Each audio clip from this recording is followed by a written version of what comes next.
We are live. Hello, Mick T. So yeah, it's a rough one, Mick. That just broke today. Literally, some guy started stabbing kids outside of school.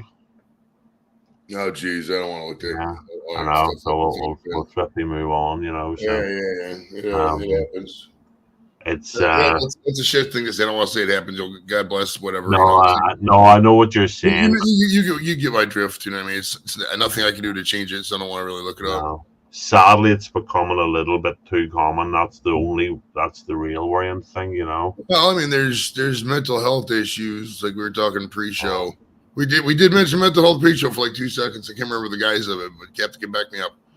And it's just it's so many layers and so many of it's divisive that you can't talk about it in a public forum without like peeling down layers, and it's not even worth talking. Yeah. That's why we got weed, though. Well, you do. I don't. I can't in any way condone recreational drug use, just in case anybody important's watching. That's Saying true. anything- Like from the elder in his village Yeah. over there in fucking Opaki, Belfast, or wherever the fuck his neighborhood is. Although, in fairness, the only one watching is Mick T at this stage. So That's right. That's right. I don't expect an awful lot of people to join this. Although, in saying that, one of my biggest ever was the Christmas one, where last year I just went Christmas Day. I went, I'm bored, and you went, thank fuck, so, go live, and everybody joined. JV and everybody did the family stuff, and then No, I gotta look this up now. Let me go back on Twitter and the Twitter Messenger. I want to see what we said. Actually, I can't do it on my phone. It'll take me a fucking day and a half. Let me do it on the computer.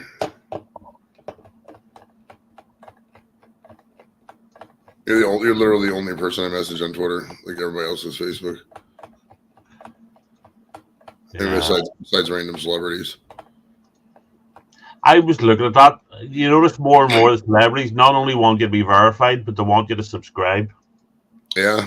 Before you can send them a message. And I say celebrities, I mean practically fucking nobody's, you know what I mean? Just but they want you to subscribe. Not fucking there's a lot. There's just so many people who are doing shows too now. Yeah. So many. Like it's mind-boggling. I know you like the comedians. I'm not a massive star. I've never been to a live stand-up show in my life. Right. Much more into my music and stuff, but I like comedy, I like comedians, but they bore me after a while, especially when you see them enough. It's the same shit. But there's too many of them doing fucking podcasts now. Tom Segura and Bert think they're funny, but they've got Tom and Bert, they've got Your Mom's House, they've got Bertcast, and they've got Two Bears, One Cave. Fucking, I suppose his wife's in one of them, but fucking 3 people doing 4 podcasts, and all they ever do is have each other on the bloody things. It's saturation. That's why, I mean, I'm only one guy in the world, but I try not to saturate it. If I was to teach a course, which I am actually going to teach a course for my friend Barb. She wants me to teach streaming. Yeah, I don't know how you're going to do that. I know. I'm going to have to figure it out. Well, I'll brainstorm. I'll get the best of the people in the field. I'll probably sit down, me, you, Squirrel, and JV or something like that, and we'll all come up with a good course for these teens. And teach them. Are the teens or the teenagers? So yeah, I think they're. I'd have to look up the ages, but I think it's like teenager age, 13 to 12 to 17, something like that.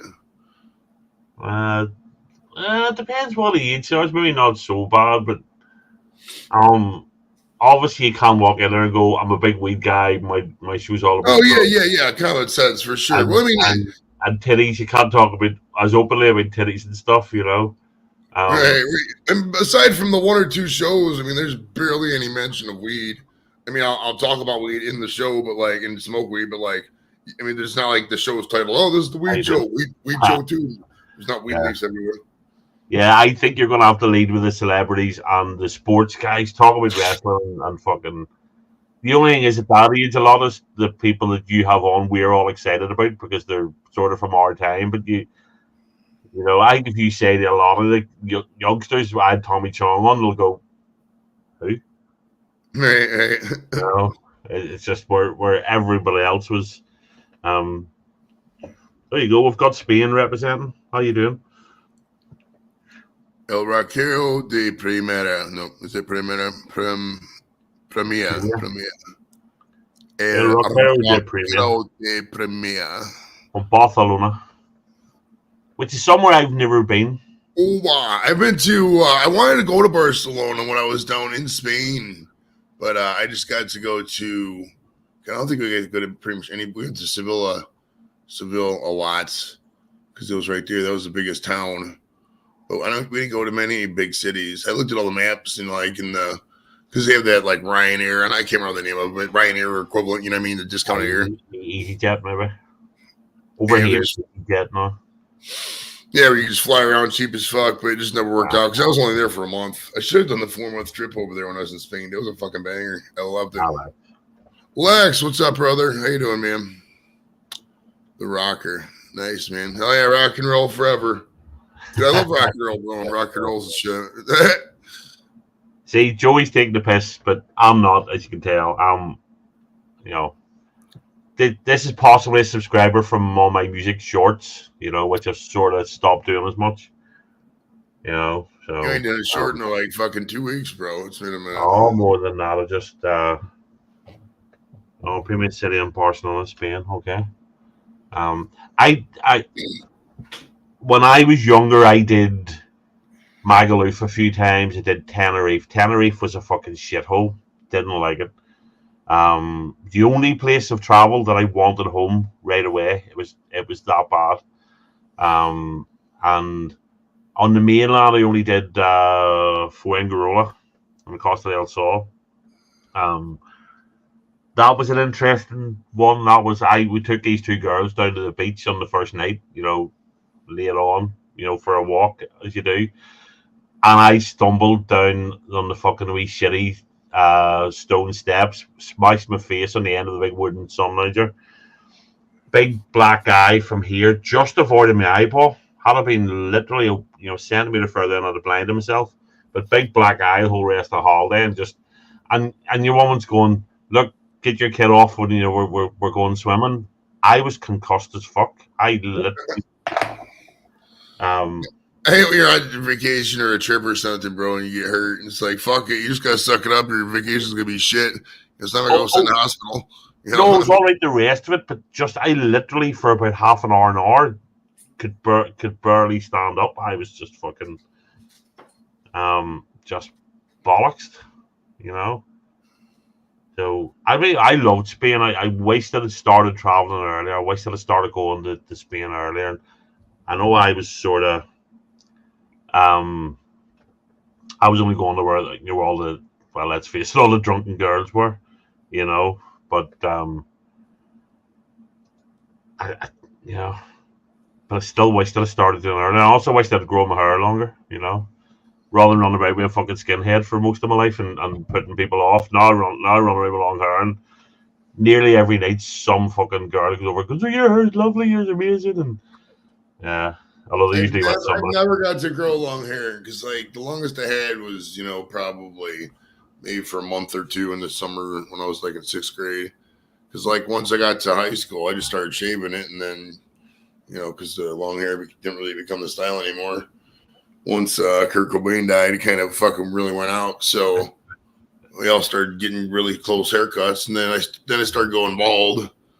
Right around the mid-20s and shit. So it's just some variation of that. So it's like I never really got to have. And I was on the service for fucking 20 years. So it's like, oh, well, that would be Craig. I sent you the link if you want to join. So I sent the link to everybody. I think So yeah, Spain's a baller country. I have no issues with Spain. I love Spain. I love my time there. It's hot as fuck, dude. It's so hot in Spain. It's really hot. I'd be honest. I found a lot of Spanish people really, really great. You know what I mean? Oh, yeah, they're superb people. Really nice. Yeah, I think like most places, if you're not a dick to them, they're not going to be a dick to you. I've run into a few places that are like that are really mean. They're out there. And at the end of the day, too, some people just have a bad day or it's just a bad situation. Yeah. Everybody's not going to be perfect all the time. Just shit happens, whatever. Yeah. Although I remember, so I didn't go on my first proper holiday. They was sort of like 24, 25, like way me and the mate away, go to Gran Canaria, Las Americas, and there's nothing worse when you go away. So we don't get the weather here, as you know, in Ireland. It tends to be shitty most of the year round. And we went away, and you want to gloat at everybody back home. Ha ha ha! It's sunny here, and there was a heat wave, and I was like, it was 42, 44 degrees, whatever that is in like that's 105, 110, something like that. Yeah. You know, and so you're trying to gloat to the people back home, and lo and behold, there was a fucking heat wave in Belfast, and they're all, oh, it's lovely here, everybody's barbecuing, everybody's out, fuck off, you know. To this day, I'll still remember that's one of the hottest temperatures I ever looked up. Somebody's like, oh, it's 42 or 43, whatever the fuck it was outside. I looked it up Fahrenheit, and it was like 115. I was like, Jesus, that's fucking hot. Yeah. I suppose the difference being in Spain, when it happens, you've got a pool to lie beside and fall into. You run about in shorts, you're drinking cold beer all day. It's That's just true. fucking, That's true. it's only at night because they don't tend to have the air conditioning that much, and Spanish nights were pretty fun, bro. I will say that. yeah, yeah. And beaches too. Some nice beaches, man. I like the beaches there. I'm not a beach person. You like the beach too? What do you like the beach too? You need to go. So you never had weed at the beach. You need weed at the beach, bro. You like it. Well, there is that. I mean, we always did the beach a couple of times when we were away, but it's there. I love the beach here. I love the seafront. If I could win millions of money here, I'd buy seafront property. But to go and lie there all day, I'd much rather have the pool and be able to go to the bar and just. Oh yeah. I'm not sitting there. You need access to amenities. I mean, that's why I like. Where we and Jimmy go in the Virgin Islands, there's like a restaurant there. So if you want beers or whatever, you can go there, get something to eat, get something to drink, whatever. Come back, go to the beach, go up to your suite. You know what I mean? Just do whatever. But just the water and just all that shit's fucking awesome, man. I love it. See, I love a swimming pool. I love. I've never been anywhere that's got a bar in the swimming pool. I love the idea of that. So I do. Oh, they're all. Well, you got to go on one of those. How are you with boats? Are you cool with party boats and shit like that? I did a party boat once. It was a bit disappointing. I love boats, but I did the part. I did in where were we? I can't remember. One of the holidays. It might have been Magaluf. I can't remember. We did the big giant catamaran, and it was expensive, but it was supposed to be all you could eat and all you could drink. But it turned out all you could eat was soggy cheese and ham roll, and all you could drink was either sangria out of plastic cups or warm tins of San Miguel beer. And it's like, really, although some of the girls on the boat were fucking great, but I think I picked one. Everybody was just damn that day. I think everybody just took away. We'll go out on the water, and everybody just chill out. Everybody myself jumps in the water at some point, but you get in the water and you fucking stagger back to where you're lying down, and you lie down again until the boat docked, and right, okay. I wish you're not on Facebook. I got a fucking whole album of pictures on Facebook I could show you that from that Spain trip. There was one from Spain. There was one from Portugal, because Portugal's right there. It's only like a whatever drive. It's like a pass. You don't even need to check it at border. It's like driving to the States. They just say, welcome to Portugal. Yeah, you don't even have to say hi to that guy. It's like, hey, what's up? He's like, welcome to Portugal. You're like, you don't have to do that. You just go right the fuck through on a bridge. It's awesome. Yeah, I know. I can. No, I just wish. I'll be honest. I also wish that I'd been a bit more outgoing when I was younger and going to Spain. Not quite as. I'm still not super outgoing. Yeah. 2023, me could be on that 2006 trip. Yeah. Fuck, dude, I would. I'd probably have like 19 kids right now. Horrible. All the fucking world and shit, right? Yeah, I just wish. I wish I'd have been a lot more outgoing. Not giving a fuck. I'm still, I'm better than I was. I'm still fucking. There's still time to build this boat, my friend. There's still time to build this boat. I don't know. The party boat. The party boats are fun though. You like the party boats, dude. The party boats are fucking banger, especially down in the Caribbean. Man, you can go down there because they have a bar. You just go up there, grab beers, just hang out. They'll take you to snorkel places. You can take a look at the turtles. If you just want to chill, get pizza in the boat. You do that. It's fun, man. Yeah. Is there much skank on them though? On the pizza? No, no. Is there much skank on the party boats? Yeah, there's a decent amount there. Well, that one picture I showed you was the mom type. You know what I mean? It's hit and miss. It does depend if it's a bunch of single chicks or families or whatever. But I mean, there's eye candy at least. Keen is higher than a giraffe pussy. Okay. We should have a getting high contest, Kane. One of these days, bro, me and you, mano a mano. Unless you're not willing to come up and fucking take on the champ title. Yeah. I honestly, I want to see some of you get a bunch. Can you get BC and yourself and maybe Kieran or somebody else, and the three of you do mushrooms at the same time and just go live? It would be pretty I baller. I think it would be fantastic. Just having and have maybe if somebody sensible dropping in and out to control the chat and all for you, but and invites and stuff. But I think it'd be fantastic. That's a super chat one there. So instead of super chat for gummies, super chat for another mushroom and stuff. No, that would take it to an unpredictable death realm. That It'd be fantastic. It's true. It's true. Unless it's one of those times where you just get too hot and you got to take off all your fucking clothes and you're just like, okay, last thing these people be seeing is my ass. Mick, I'm going to send you the invite. You don't join very often, but I'm going to send you just in case. He did join the other night. Mick, you probably would smoke me under the table, even in your state.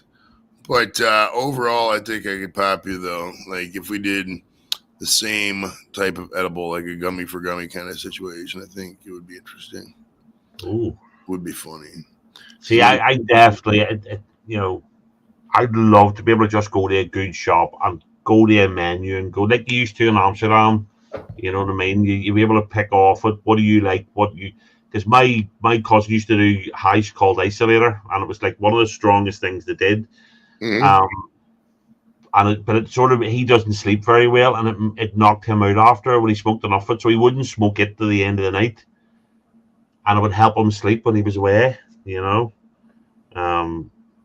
Bro, every day I get a message from Monroe, Michigan. It's a place I go. It's called Herb. They got this all these deals right there. Jesus. Fuck it. I mean, some of the deals are insane. I mean, they got where I was trying to find the shake. You can see the shake on there, but like the shake is like 20 ounces. Right. 20 ounces. That's not fair. I mean, I genuinely I haven't bought weed in years. It could be a decade or more, but I think it's something like 150 a pound an ounce or something. Yeah, I'm not gonna lie. The price isn't terribly unreasonable over there in terms of like access to weed, ability to smoke weed without being harassed by law enforcement. The UK's at price. I would say it's an 8 out of 10. If one's being the worst and 10's being the best, that's right about an 8. It's not terribly bad. I mean, I found weed just talking to a couple guys on the street. Shouts out to Callum in Aylesville, but or Aylesbury, I think. I'm friends with him on Facebook. I see his post like once every while. It's usually soccer related shit. There we go. Speaking of that, something about Manchester fucking soccer, and I don't fucking get it. Speaking of Manchester soccer, Mick, what's up, buddy? All right, mate. Mate. Yeah. Just feel what with the COVID? You feeling any better? Yeah, I just feel drained, mate. Absolutely drained. But I've got a low immune system, mate. So it's just like fucking. Just hit me at the wrong time. Do you know what I mean? But it is what it is, mate. It's just like a real bad flu. Do you know what I mean? Nothing worse. But 5 vaccinations, mate. I wouldn't have thought I'd have caught it. You know what I mean? But fucking, I don't know what they've given me. Donkey piss, probably. Yeah, God only knows. I haven't had it yet. Well, I suppose it's possible I've had it, just not. Some people have said they had it, didn't even realize, but I gotta go get some water. I just want to make sure somebody else up here you can talk to for me to worry by yourself. But I really, because I don't want you playing loud guitars and music. But I gotta get some. I gotta get something to drink, and there's some coffee. Oh no, certainly I don't play shit I got live, and I'm gonna have to put my no guitars. Have a thing up again. It worked. It worked last time. I don't know why that's so funny, bro. It makes me laugh. The no guitar thing. It's so funny. All right, I'll be back in about 3 minutes. I don't have to go to the bathroom. I just gotta get some water and some coffee. and there's some creamer in there. I'll leave my phone in here. That way I'll come back faster. Oh, you know it. You know me, I'm a phone addict, bro. I like looking at my phone all day. Yeah. Oh, I mean, we actually went live because Joey was bored. You know, he's had his Thanksgiving dinner and he's. I think it's a good day to go, like Captain, to be honest. Right. You know what I mean? But it gets too much for my brain when people go live every day and it's the same people. It's just like, you know what I mean? It's like being in a Walton or in the last Alaskans. No, I understand. I mean, you know me, no, I do my Friday night thing. You know, it's a couple of hours and then I hang out with, if the way Blake's been recently, if he goes live, I'll hang out and I'll support him because he's been off the drink for a while. He's doing really well. Yeah. It's good to see that, mate. It's good to see. Yeah. So I support him. And it's the only real fucking, you know, I just do the odd random one now if I'm off work or, you know, if somebody's bored or whatever, you know. So, I'm torn between watching TV. I've just been watching that I'm a Celebrity. So I've just been watching Frankie Dettori have a pig's testicle in his mouth, mate. I don't know what I mean? It's just like fucking. I won't watch it. I hate the program with a passion, you know. But you can't get away from it. And they're playing clips that your woman, that influencer, whoever the fuck she is, and no idea, mate. No idea. You know. Fucking, it's shite, mate. But I'm watching those. It's all kicking off in Ulster, isn't it? About them kids getting stabbed. Well, Dublin, but yeah. Dublin, yeah. They've called the army in. Yeah, I'm watching it now. They're rioting. They've set fire to one of the trams. Yeah, and one of the police cars. But I think the problem is because obviously I'm from here. I keep getting stuff sent to me on WhatsApp and all. People are fed up with let's face it, illegal immigrants coming in and fucking everything up, and the amount of crime that they're doing and how. You know, and we'll not go into too much. We don't want the being cut down, but that's what it is, and that's why it's an Algerian dude did it, and the people have had enough. The people have been pushing back, you know. For sure, mate. It's the same here, though, Captain. Every hotel here. You know what I mean? It's like when Johnny comes to stay over, I had to stick him in a fucking motel in Redbeck. Well, actually, it's money, you know what I mean? But yeah, it's just like they're getting fed up of it round here. All the army barracks are full of them. Do you know what I mean? And like you said, they all come from Albania. It's crazy. I have a guy comes over to see me at least once a year, twice a year for work. And he used to stay in the same hotel every single time in Belfast. It's a nice hotel. It was relatively central and all. You could walk up and down into, where we would meet up for an Indian and a few drinks and stuff. And he hasn't been able to get it. But the last time the girl actually finally told him that half the rooms reserved for illegal immigrants. Oh, because they don't say, it's an open checkbook, though, isn't it, for government just to constantly pay out, and they can't associate that duty of care bollocks. Yeah, but I don't see it. I honestly, out of the Royal Navy, and I just see any boat to come near our waters, I'd just sink them. Just give them the opportunity to turn back. If they don't turn back, sink them. I don't care. I'm not talking about guys that fled Ukraine whenever Russia invaded. That's fine. That's proper, legitimate stuff. But when people are just coming here to milk the system and get free stuff, I'm like, it's not for me. I've worked my whole life. I've paid taxes my whole life, and I struggle to get a fucking doctor because there's not enough money. I struggle to get, yeah, for sure, mate. I know what you mean. I've had my fucking surgery put back twice. Yeah, it's just fucking pain every day now, mate. You know what I mean? Yeah. It's crazy.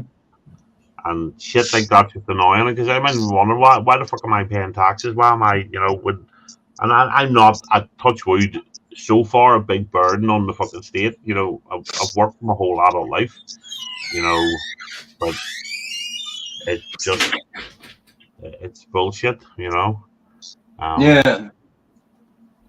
and I don't like it. I mean, I don't give a fuck about race. I don't give a fuck about religion. Give a fuck about color. I just give a fuck about culture. Blah blah blah. Shut up, you. What are we talking about, old man? Just Blah blah blah. I'm old. we'll change the subject because we're talking about that knife and those kids getting stabbed and. Oh shit! I'm sorry. I come in. My No, apologies. you're all right. It's probably best not to talk about it. But yeah, it's a weird one. So when you get the operation, Mick, if they told you, I know they put you back twice, but after New Year, right? I've got an appointment. I've got an appointment tomorrow afternoon with what was it, orthopedics. And hopefully I can get a date pushed forward. But I'm in agony, mate. I can hardly walk now. My back is gone. Right. And what are they doing for you? What are they fixing? My discs at the bottom of my spine have gone. Right. Okay. You know what I mean? So it's just like fucking crunching away. Because when I walk with my walking stick or my crutches, I'm constantly bent over. And if I'm in my wheelchair, that constant fucking niggling on my back, it's hampering me doing both. I'm fucked now. Fucked. That was weird, mate. You know what I mean? So it's just fucking all bollocks, mate. Yeah. It's weird. My dad got run over by a taxi when he was sort of early 20s, I think it was. I mean, my dad was a boxer and shit like that there, but he always then had bad legs as a result, but he could cope with them. But every now and again, his back would go out, he'd slip a disc, and and that was a result of getting run over, basically. When he was having it. It's mad. Yeah, and back then you were told put a big sheet of plywood under your mattress and go to bed for 4 weeks or 6 weeks or whatever until it healed up. Which, as it turns out, is the fucking worst thing you could do for a bad back. But that's what they told you for years. It's fucking. I won't wish it on no one, mate. To be honest. No, I don't get it. Even despite being fat, I don't have too bad a back yet. You never know down the line, maybe, but so. Okay. I was only 2 matches, Joey. So the Packers. There's 3 games total today. There's 3 games total today. All right. There's only 2 showing up. So the Cowboys are winning again. Yeah, it's Cowboys are doing all right, aren't they? Yeah, the Cowboys are doing serviceable this year. They're like 7-3, I think. Oh, okay. That's I tried watching one the other day, and I honestly I could watch the highlights. I think I don't know. You understand why people have to go to tailgate, get drunk and all, and stay drunk. They sit for 3.5 hours. Although here, do you ever watch? There's a guy on YouTube goes to all the away games in the opposition shirt and stands there and they abuse the fuck out of him. Young lad, and it was a college one. I can't remember what it was.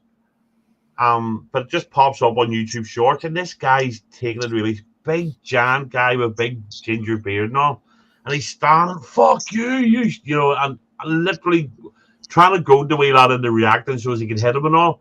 And then the other guy comes bouncing across, with the arms, where they all pump the arms, let's hear a bit, and he's this is more than just a game and all this here. Your man just stands and smokes at him because it's all perfect content for him. You know what I mean? Dude, there's this. I'm in section 511 for my season tickets, and so we're right in the aisle. We got 23, 24, 25. It's right in the aisle because right over starts seat number 1 in section 510. Somebody in row 17, 18, 19 in section 510 is the most obnoxious fucking dickheadish person. It's just all the most negative shit every single play, every antagonistic thing you can fucking. It's so bad. It's so low. It's like cringe-worthy lowbrow. You're just like, oh my God, will you shut the fuck up? But there's this one broad in front of me that I fucking still don't like her. She's a fucking, as Nick would say, see you next Tuesday. Oh my God, I hate her so much. I just fucking hate that bitch, bro. She's such a cunt, bro. God damn it, I hate her. Oh, fuck. I just want to fucking slap her upside her little fucking... I used to go to my local football team's Linfield, and they're only a part-time Irish League team, you know, and I had a season ticket. I used to go to every game, but see, after a while, 5 minutes into every game, the biggest small club in Northern Ireland, the biggest local club, and 5 minutes in, you'd always get some wanker in the crowd, because they haven't scored yet. Wakey, Linfield, and it would just, and it used to drive me nuts. Eventually, I had to just stop going, or just, but I remember being in Anfield. I used to take the bus over to Anfield. Used to get it's the only way I used to be able to get tickets to go to see Liverpool, and you'd go over. And I've seen them play Leeds, and I've seen them playing. Leeds was the first team I ever saw at Anfield, back to be honest. But I saw them playing United, and they played Everton, they played Chelsea, played all sorts. The coach was always mixed with home and away fans, and you were always told you could go in, just be respectful, and you'll be okay. Except United fans weren't allowed.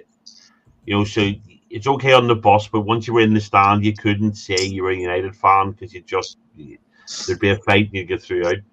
I remember sitting watching Liverpool were winning 2-0, and United had been terrible, and United finally attacked, and this one guy forgot himself and started, he's standing over his head, go, and then he just realised what he's done. He's looking around him, and there's fucking 1,000 people around him looking at him going, Stuart, straight over.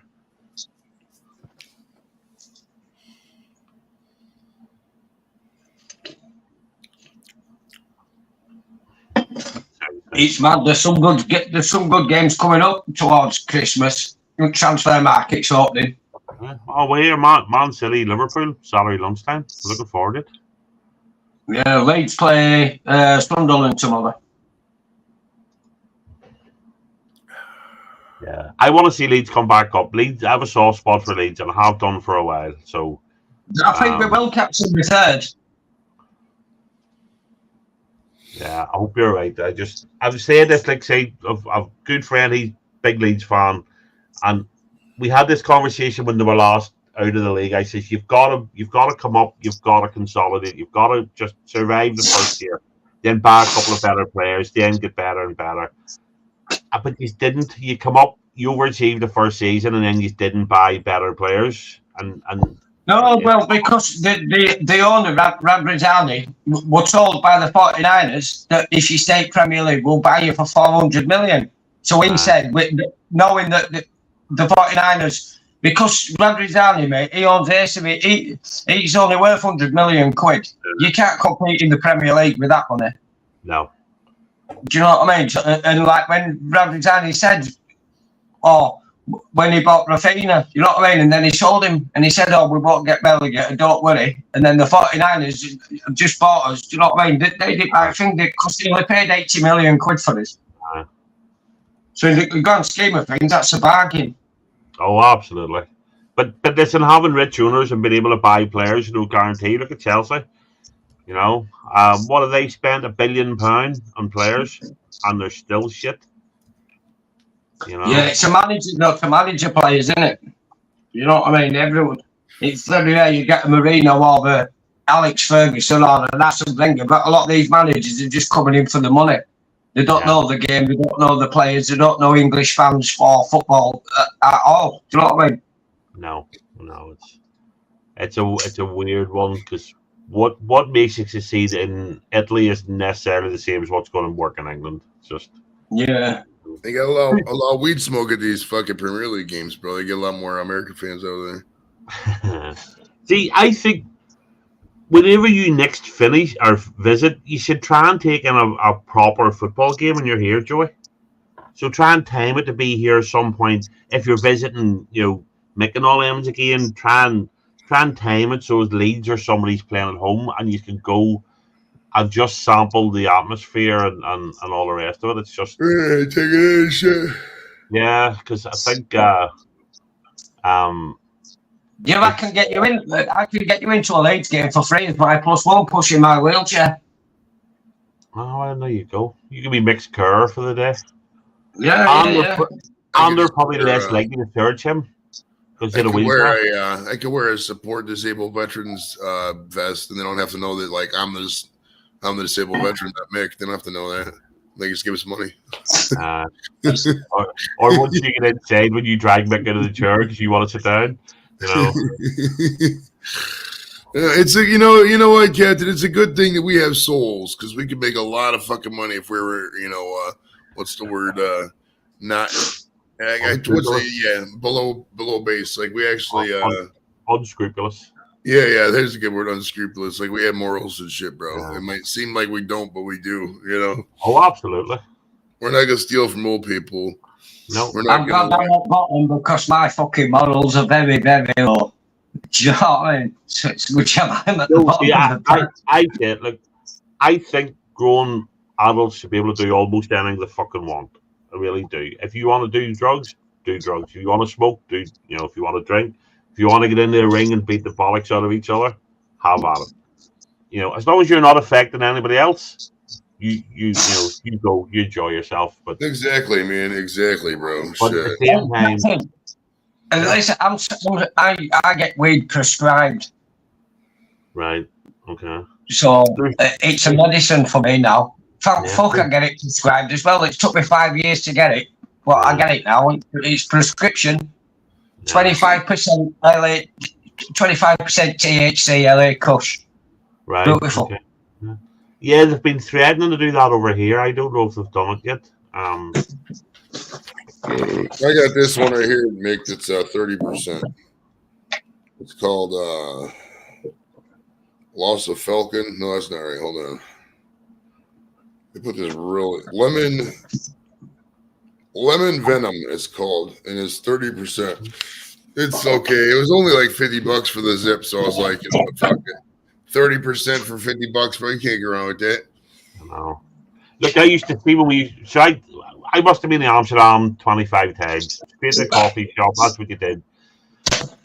And some of us used to get the menu, and I'd look around the menu, and I'd go, there were certain ones I like Purple Haze and stuff like this. Sativas, they were like a happy sort of giggly high, and I like those. But my mate Herf used to just go, give me the biggest bag of the cheapest stuff you could get. And I go, why? You're here, you get good stuff. He says even the shittiest stuff in Amsterdam is better than the best stuff we could get at home. And he was right. And especially what used to make me laugh, we always use rolling mats. So what we'd do, I'd pick something off the menu, Glenn would do it, William. Everybody'd buy different stuff. Oh, I want to try this, I want to try that. But everybody sit down and made joints at the same time. And then you pass it around the table. So it didn't matter. You didn't have a fucking clue what you were smoking anyway. Your first puff might have been Purple Haze, but the next one, fucking God knows what. Yeah, that's the way I am. I mean, I'm all for getting a higher percentage, but like as far as like paying money for, this is better here. It's all the same fucking weed, dude. Whatever. It doesn't really matter. You're getting high, Well, that's it. If it's good stuff, sorry. In certain areas, bad stuff's still better than the good stuff somewhere else. That's the thing. So that's oil. Nice. You just inject it under the tongue. Well, not inject it, but spray it. I did, Mick. I'll tell you a story about that. If that is, look at the dosage. It should say how much are in there. I did a 500 milligrams. I bought a bottle. I bought 2 bottles. They're 500 milligrams each. I did them like shots. The whole fucking bottle, bro. Each one of them. That was pretty fucking high. But what happens is you get really high for a little bit, then if you just sleep for like fucking hours, dude. I slept for like 19 hours. Like literally 19 hours. And I got up and I started laughing. I couldn't stop laughing. Like nonstop. You get a headache though. After a certain, if you're smoking and you're getting high, you start getting a headache. Just don't do any more weed because it's not gonna. You reach the pinnacle at that point. You're not gonna get any higher. You're just gonna get annoyed at that point. You're wasting weed. I used to. It was a weird thing. See, every time I went away, and I'd almost whitey after my first joint. It was the weirdest thing. And then I would have to go for a wee dander, get some fresh air. And then maybe in Amsterdam you have all the wee pizza, like you go and get wee pizza squares. There's one called the Pizza King we all love. Go and get like a pizza swarm or something. and then I'd go the rest of the weekend. It'd be grand, but that first one just fucking hit me. Maybe with not being a smoker, maybe with the tobacco in it and all. You know, that first one used to fuck me over, and you know, but it'd be all right once I chilled out, and then the rest of the weekend I just fucking hammered, you know. Right. I do miss going to Amsterdam, but I mean, as far as the Amsterdam, I'm not saying don't travel, but as far as Amsterdam itself, if you're gonna just travel internationally, trust me, I'll tell you, the States blows away anything Amsterdam ever had. Yeah, but Amsterdam's an hour away in the plane. And true. Just suck up the other 4 hours with some fucking sleep, baby. And I'd imagine it'd be an awful lot cheaper as well. And you know, well, I mean, if you want to have a meetup in Amsterdam, I'm not opposed to it. But I heard they have different policies now. I don't know. Oh, it's not the same now. If you heard your man say in your interview, they've banned the English from it. I'm not English. I'll be all right. But, it might have been British. You know, if it was just what he specifically said it was the English, not the Scots, Welsh, or Irish. You know. Okay. But in saying that, I got all the times I went over, I never really saw any English guys causing trouble, and you know what I mean? Because everybody's just, why would you? You're stoned if you know. Yeah. You know the trouble outside bars at the end of the night is usually because somebody can't get their hole. In Amsterdam, that's not. You know what I mean? It's one of the reasons you go there. You go fucking win the shop, and you go and get some wee girl that looks like Britney Spears. You know what I mean? And then you bang the fucking life out of her. You know, well, relatively speaking, I'd give her the best fucking 30 seconds of my life, maybe. You know, but I always remember one of the guys who was with us the first time, and he was. I don't know. I don't think I could do it. I don't, I'm just the window shop and all. I think it's for me and blah, blah, blah. Then we walked down the first street. Now, we used to call it the model section because we knew all the women were hot on it. And literally about 4 windows in, he starts nudging me. And I said, Trevor, how much is it? What do you do? What do you say? What do you ask? And we didn't even get to the end of the first street. Right, okay. Yeah, where you go. How about it? Just... Oh, mate, I once spent €80 on a dwarf in the fucking window in Amsterdam. I'll tell you, the best €80 of my life. It was like watching Ray Mears start fire, mate, when she were tugging on the old love shaft. You know, and a friend of the brothers was away with the army years ago. He was in Germany. He was at the Reeperbahn, the big red light district, and I think it's Berlin. And he went in, and there was a bit of a language barrier between him and the German whore. And he handed the money and all over. Hello, Anne. He handed the money over, and she proceeded. She tied him up and beat the bollocks. It was like a bondage thing, and he couldn't. No matter how much he whinged and gurned and all, she beat the bollocks out of him and stuck things in him and all the rest of it. And when he went out, all the other guys in the army with him, what do you think? And he couldn't tell them what happened. He said, oh fuck, it was great, best night ever and all. And standing down the street. No, so you won't talk about prostitution and Anne shows up. Is that a coincidence? What's up with that? Hello, Miss Anne. How are you today, sweetheart? Hope you're having a lovely anything in my pump and shoot. That's fucking guaranteed. Oh fuck, it's one of those things. I don't know how people do it for fun. It's bad enough when a doctor sticks a fucking finger up there. That's. Well, I mean, you gotta. I mean, I don't know. I mean, it is what it is with the prostitute thing. You got to either like. I mean, I'm not sure in every culture, but in Western culture, if you're like typically using prostitutes, either you're just like fuck it with life, like life is dead to you, you just don't care, or you got some kind of an addiction or something, like you really shouldn't be out here using prostitutes. Just go out there and find somebody like fuck, and then you fuck them. Yeah, but it's different over there. It's just I know guys that swore. I know guys that were fucking like proper swordsmen. And I don't get it all out there, but see when you go there and you're walking down the street and they're fucking they're homies, it's sort of when you're there and you're drinking and all the rest of it. And you've probably been to a tech show, let's face it, and then you're walking down the street and some fucking wee girl dressed like a cowgirl's wrapping the window at you. It's. And then my old boss said to me one day, And then his boss was standing talking, and he says, "Oh, I don't know if I could pay for it." And Big Stevie just looked at him and says, "What do you think you do every day with your fucking mortgage and your kids and all the rest of it? Do you think you're doing all that, and you're not paying for sex? Of course you fucking are."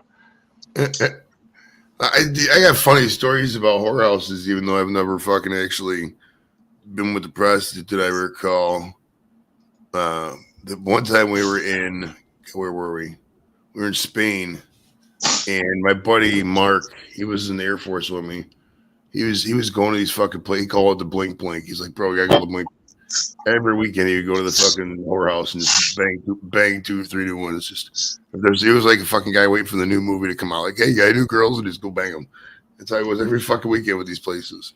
So I go there. I didn't know how it was, bro. I didn't know if you were supposed to fucking, like, there's no etiquette sheet. I just sat there for like fucking 10 minutes and nobody came up to me. Because like over here in the States, bro, you go to a ditty bar, fucking, they come up to you, fucking, hey, you want to lap dance? That kind of bullshit. They don't fucking, it was nothing like that over there.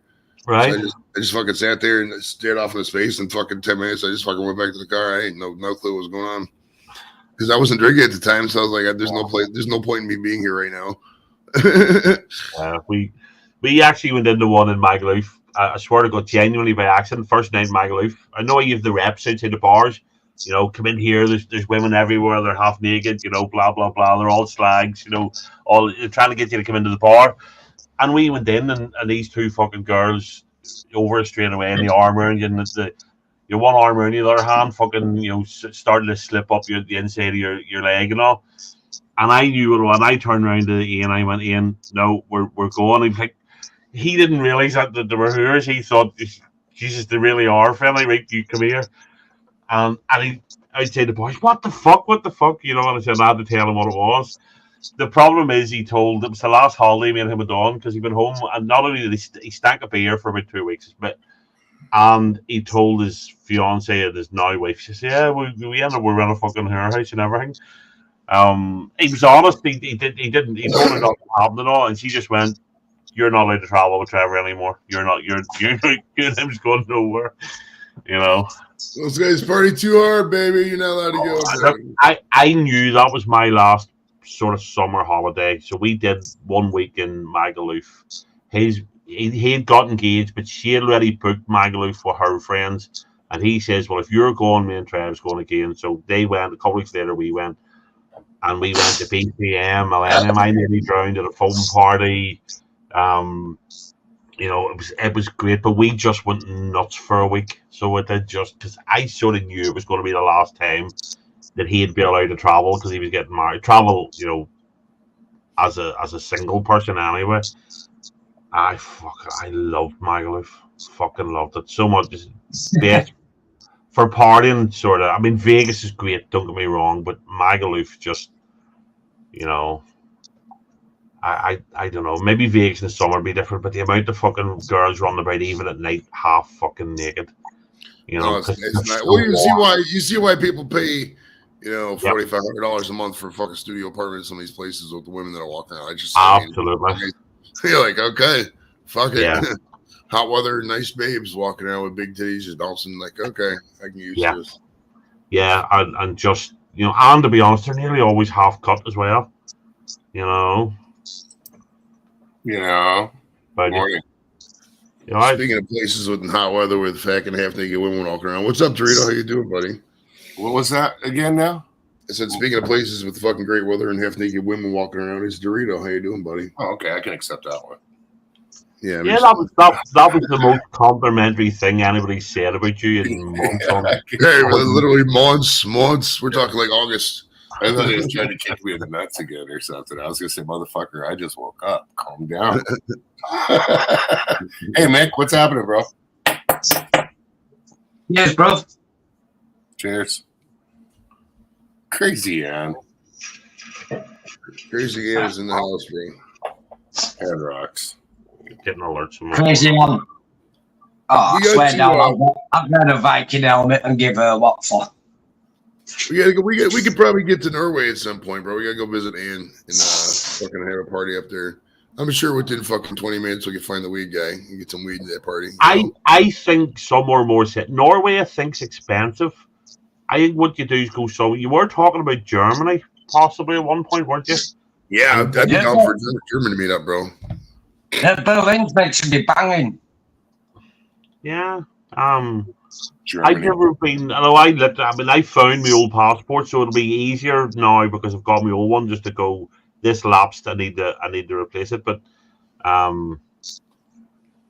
yeah, at some point maybe not next year. I genuinely am planning for not next year, but the year after to either go to America or do Europe again, and it'll probably be America because I now know people in America and if it's sort of people to come and visit.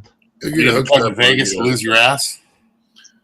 We'll see. There's so many places just like Vegas now, bro. Probably even better, honestly. Quit your bitching. I've been to Vegas twice. I love Vegas. I'd go back, no problem. God, it was fantastic. But I'd like to go other places. I want to see other shit. You know, I'll take my good camera with me. And I want to do sightseeing stuff during the day and then party at night. You know, I don't want to just go get drunk for 6 nights like I did in Vegas. I want to go because I went to Vegas twice and I never made it to the Grand Canyon. I never made it to Lake Mead. I never did the fucking helicopter thing. And I never even played poker. It was always, I'll do it tomorrow. Because you were getting in at 5 and 6 in the morning. Or, you know. Well, what you got to do, and this sounds simple, but, you know, do your trip to where you got somebody there with weed so you can get the weed. And you're not going to be, you know, unmotivated to drink. And you cap your drinks, you know, 2-3 drinks a day. You know, that way you're not fucking getting obliterated every day. Because I've been there on vacations. You drink one day, you're like, fuck, there goes the whole fucking middle of my vacation. That's just it. If you just concentrate on drinking when you go to Vegas, you don't get to have no fun, man, because all you're doing is walking around like everybody else. But at the end of the day, besides... Except everybody else isn't British, I can drink like fuck. Okay, you know so anyways, I can drink and party and function. Well, okay, I used to when I was younger. Maybe not now so much. The whole thing is, dude, is about Vegas is drinks are not that much money. So that's why everybody drinks. Okay. So if you focus on going and checking out the cool shit, the drinks follow no matter what. Yeah. You know what I mean? And that's the thing. If you're just focused, you know, if you go to Vegas and go to a bar, what we do? Well, fuck. You're just going. No, but it's not that. I did. We did stuff during the day on the strip, and you go and see all the stuff like the Bellagio, and you go and see the Treasure Island, the boats sinking, and we went. There's an exotic car museum. We did all that. Well, my mate's into the exotic cars, so we did it. But the thing is, we have traveled all our way. We want to see the shit that you see on the movies. So you want to see the fountain. You want to see, you know what I mean? I guess the fountain school, I guess. But like the cars, yes. There's a lot of different things there. Like they even have the Marvel display there. They have all kinds of different stuff. Well, I know, but that's what I'm saying. You can go through all that. You got the Punk Rock Museum. Yeah. You got you got all the different shows like BattleBots. You got comedy shows. You got all that stuff, which you can go and yeah, they cost some money, but they do take up the time. They are fun, you know, and all that stuff. And the helicopter rides, from what I heard, aren't that expensive. But I'm not being funny. You went with your missus. Me and them, you know, me and my mate went, and we were out looking for fucking skank. You know what I mean? We weren't there to fucking for photo ops and stuff. We were going to find, you know, stupid drunken American girls. You know, that's what we were there for. You know, yeah. so no, I get it. Not just that, obviously. You know what I mean? But you know, you're out there for Vegas and New Year's. You know, so that you just fall into partying and you know, and meeting people and you know, and it's great, you know. But yeah, definitely it won't be next year, but the year after. I'm genuine. I'm going to start saving for it. That you know, get Christmas over. I'm going to start putting money away every year, so or every month. The following year, I'm traveling somewhere. Well, it's obviously the plan, and I want to go. I want to meet, you know, some of the fucking YouTube friends. You know what I mean? So if you're starting saving now until next year, the closest to America you're getting is KFC. Yeah. Now here's the other question. How long do you plan on coming out? If you were to come out, how long would you come out? I'm not sure because we worked on it the other. Look, I've probably I've probably about 41 days vacation next year, as you would call it, you know. So I've good holidays now. So obviously I have to take certain days out of that for Christmas and Easter and Yeah. 12 Well, and I'm stuff. talking like a week, 2 weeks. Oh, it'll be at least a week, and maybe 10 days or 40. But I have to work out where am I going? Do the classic journey, bro, and you can bump into a lot of people that way. Do Route 66, man. Well, I'll see. Look, I will talk to people near, middle of next year when I start to really, what am I going to do? Because I want to meet people. I'm going to try and get to Cleveland, unless Joey's going to fly down and, for argument's sake, if we're going down and we're going down your neck of the woods and Joey flies down, and you know what I mean. I want to meet Jeremy and Blake and all. I want to meet Thrice and but I'm not going to be able to do it all in one trip. Well, that's what I was saying, though. Route 66, if you hopped Route 66 and just traveled it for the journey, first of all, it is several days, and you cross a lot of the country where you probably would be able to bump into a lot of people. Yeah. That way. You know, because Route 66, a lot, like Joey, how far are you from 66? Oh, fuck. 800 miles is quite a ways. Oh, you're 800 miles? Okay. Yeah, Route 66 doesn't even really start until fucking St. Louis, I think, right? It's I thought. Yeah, so for me, it's either meet up the way you all went to Cleveland or something like that, but something maybe more central and with a bit more planning, so as other people, because JV doesn't fly. JV's never been on a plane. Doesn't like flying. Yeah, I'll tell you, Nashville is a good central meetup spot. I'm saying that just because I just saw there's so many bars there. There's so much to do. You know what I mean? There's a lot of good scenery. The weather's typically not too bad. It might rain a little bit, but it's usually not too bad. Yeah, you would fuck with Nashville. That's a good spot to meet up. Oh no, Nashville's definitely one of the, maybe not bucket list. I hate that term, but it's definitely one of the possibilities. Route 66 goes from Chicago to Springfield. Joey.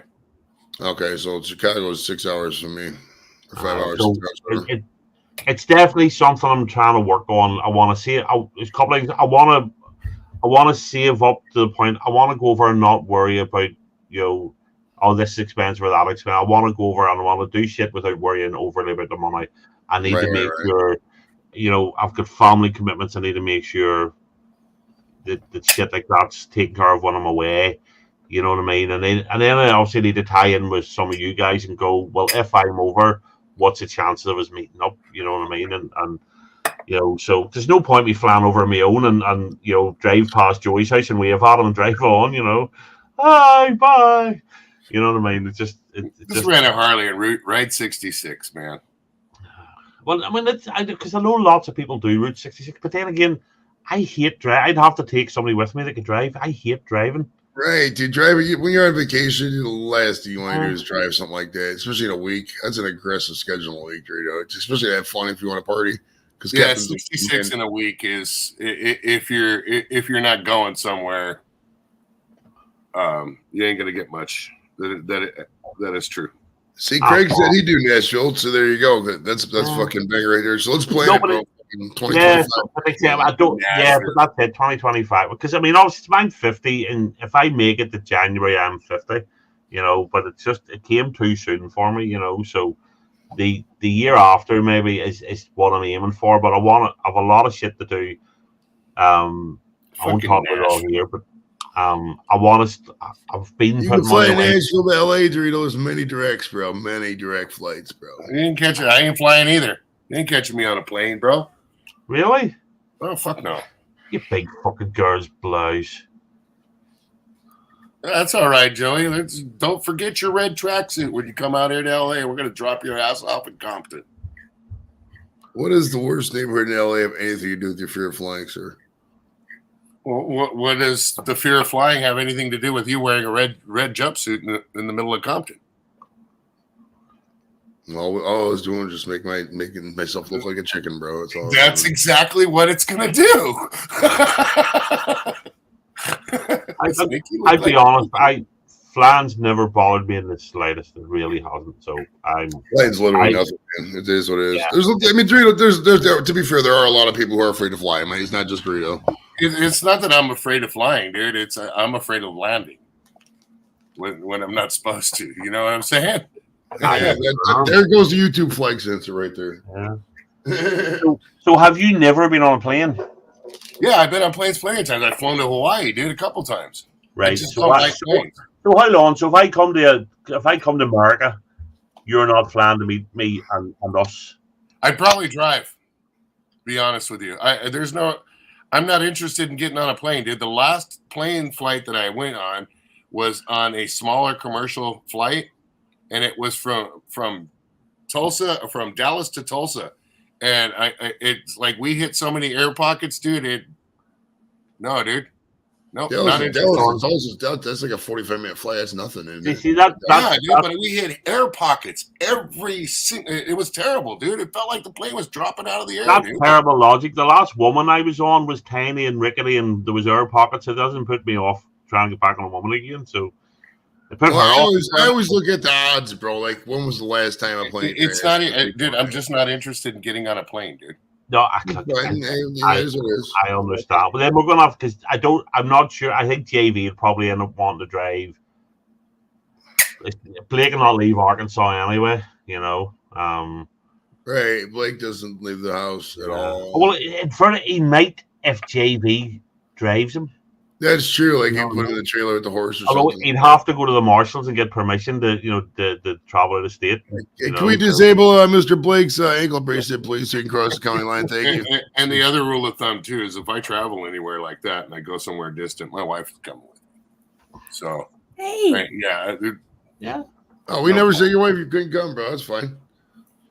Spouses are more than welcome. Yeah, we might like your wife, you know. Everybody were not sure of, or you might like your wife, you know. Everybody likes my wife, dude. Then they meet me. But yeah, hello, Angie. How are you tonight? Hi. But it would be great if we could get squirrel. Sorry, Angie, I don't mean to talk.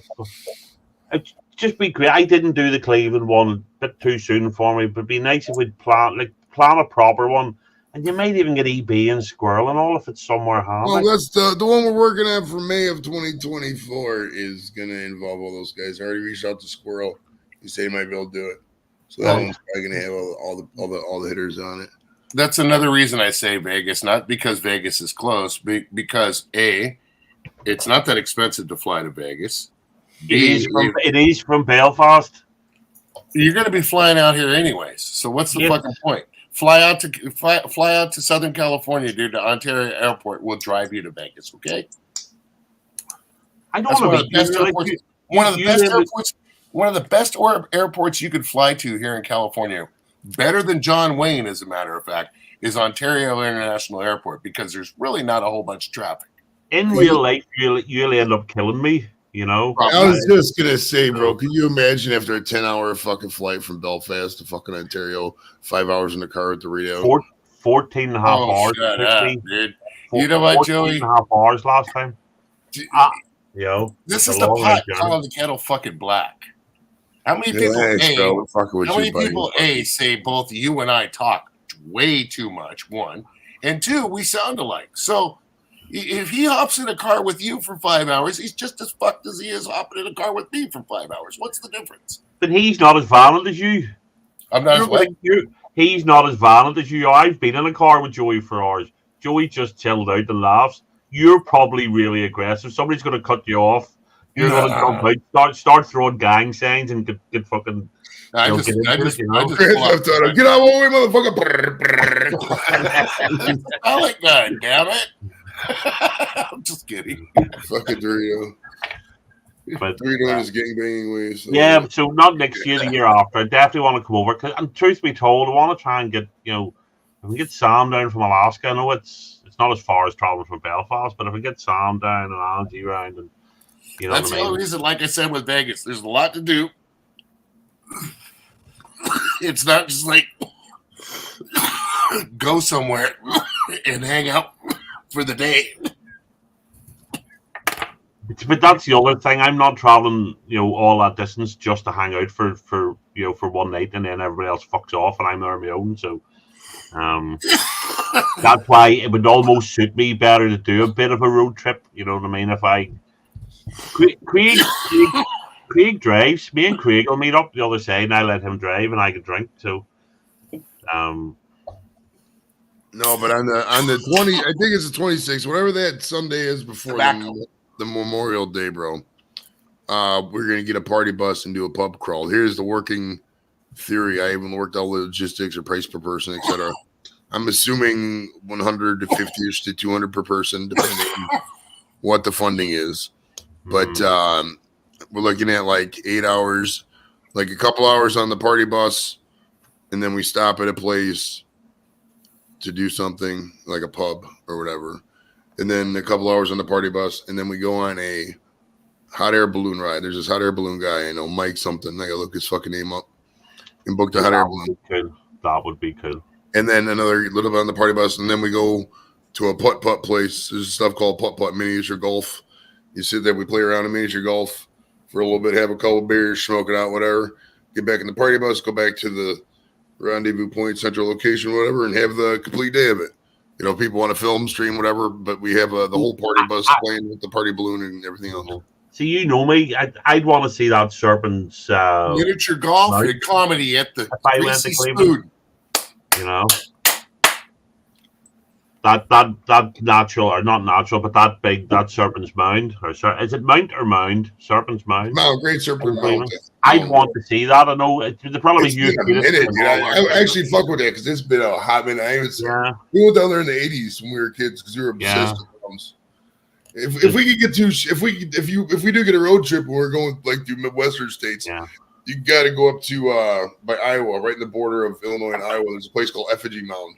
Oh, it's really cool too. You really fuck with that. Cool views of the old Mississippi Valley and everything like that. Right. You know what I mean? Because there's loads of stuff. Because America, it's a relatively young country, but there's loads. Well, obviously it's massive. There's loads of natural stuff, but there's a lot of history there. I would like to see Gettysburg and all that if I'm over. And that's only like 45 minutes from my house. We can go to Antietam too. Antietam's fucking badass as well, bro. Only 20 minutes from my house. Metal detectors. Get metal detectors. No, don't do that because then the Park Service will be after you. You don't want to do that. Yeah. You gotta get a special permit maybe, but you can't. They don't just let anybody out there with metal detectors, bro. There's still armament out there. Go Browns. Drew, what's up, buddy? How's my man, bro? Oh yeah, it's my buddy Drew. I'm going to stay at Jules Hotel. It looked a lot better than ours. And that's definitely something I'll not be staying in a shithole. See that's how we are too, dude. We don't stay. When we go to a hotel, we stay. Dude, it's like I only stay in the finest of hoteleries. To be honest with you, dude, we ain't staying in no janky room. Yeah, see the room that Paul went to that time. When Paul was live streaming everything. When he went to that first room, and it was a fucking tip. You know what I mean? That Yeah, there's our rooms are about 280 to 350 a night over. From where I'm at in North Olmsted here, there's probably a good 3-4 hotels that people normally stay in. I've had mixed experiences with both of them over the years. I will say most of them have, the quality has gotten worse over the years, but that's not just here. That's pretty much everywhere. I mean, it's a whole industry. It's an industry thing. You gotta book the mini suite, bro. That's what it is. But yeah, if you book, but like what Drito just said, like when Angie booked her room, whatever the room number was, Angie always remembers it. 126, I think. 126, yes. Yeah, that's if you book the baller suite of the thing, it's usually pretty nice. But it's just hit miss anymore. I mean at any level kind of too. I mean you can spend. They got tubs you don't even have to fart in for bubbles with those rooms. Wow. Comfortable. Can you still fart though? Even of course, come on now. Okay, I was just checking. They don't even put the dye in the water, so everything else is okay too. I'm just kidding. My room had the best energy. I'm telling you, it was just. Yeah, we stayed at New York Beautiful. last time, and then Caesars the time before that. I stayed at, where did I stay? I've been to Vegas 3 times, I'm going to say. I've never, ever been to Vegas, but I want to go. Vegas I don't know. The one thing you will send me out of Vegas, I do want to see the sphere they got there. I wouldn't mind seeing a concert. That's really cool. It's bitch. Even during the day, dude, it's Yeah, they got a live feed on it. You can watch the live feed of what it is. Yeah. It's really cool. But If you get on like where the New York is, if you stay on the side where the sphere is, every single room, dude, you can see that thing just fucking boom. I'd be more likely to go to Vegas if somebody like had a convention and they were gonna count my room and something. Oh yeah, we got the Midwest YouTubers convention. Dude, why don't you, Joey? You can work on a comp, especially being from another state. You can work on a comp or a cheap price. Just being a streamer, say, hey, I want to do a thing, a bio on the Strip and this hotel. I'd like to check it out. I want to get a real nice room. Can you guys give me a discount? They will, depending on the days too. Yeah. I mean, it's still a lot of.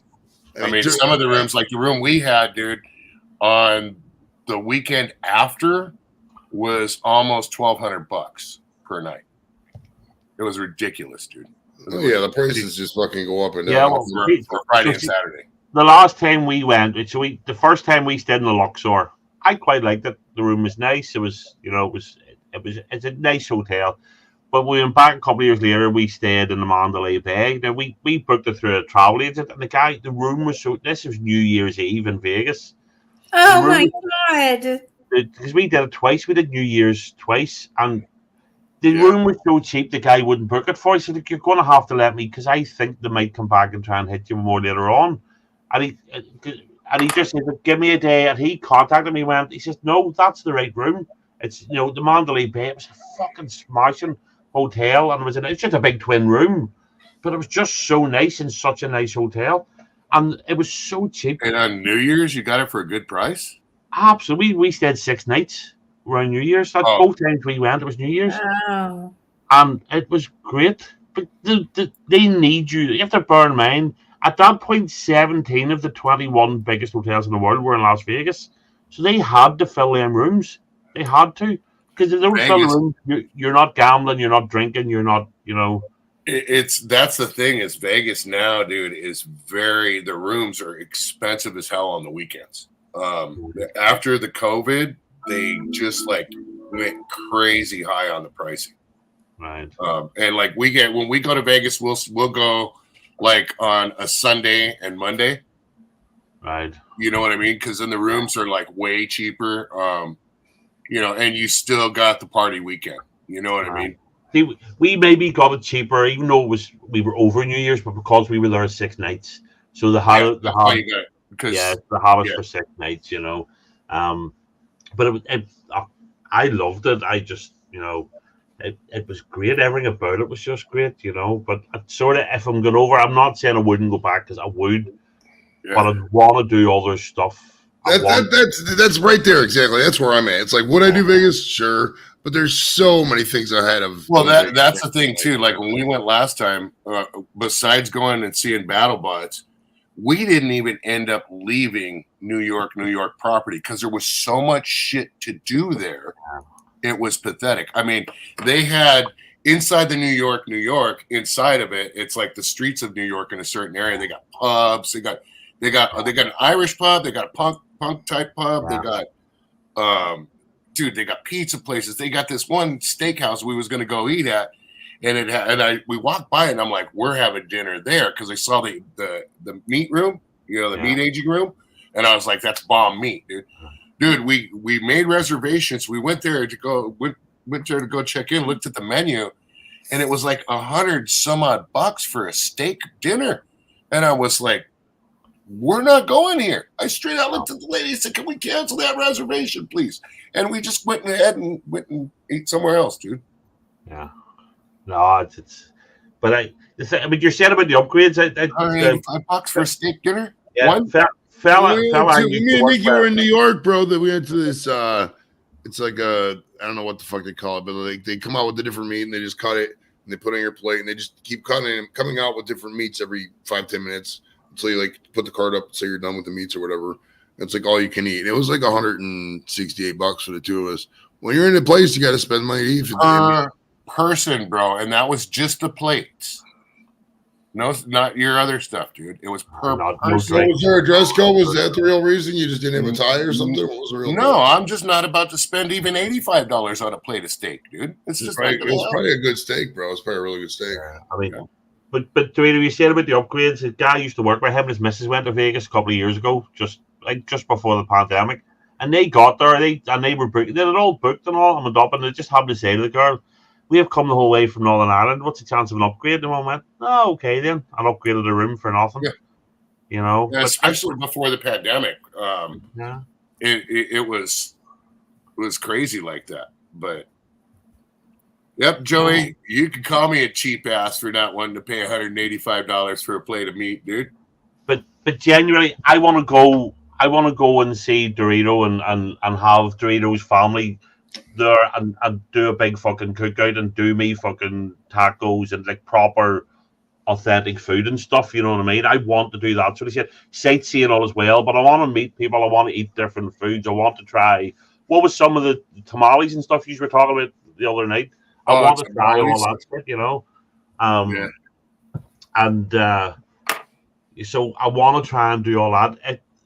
If it doesn't happen, if I end up just going to fucking, not just, but going to Nashville, or, I mean, and then I have to try and I reach out. I have family in Georgia, and I'm wondering, do I reach out? Do I visit Georgia when I'm over, or, you know, but I don't know any. The only one I knew was Gary, and he was a stoner, and he's dead now, you know, so. Yeah, cross him off the list then. He's dead.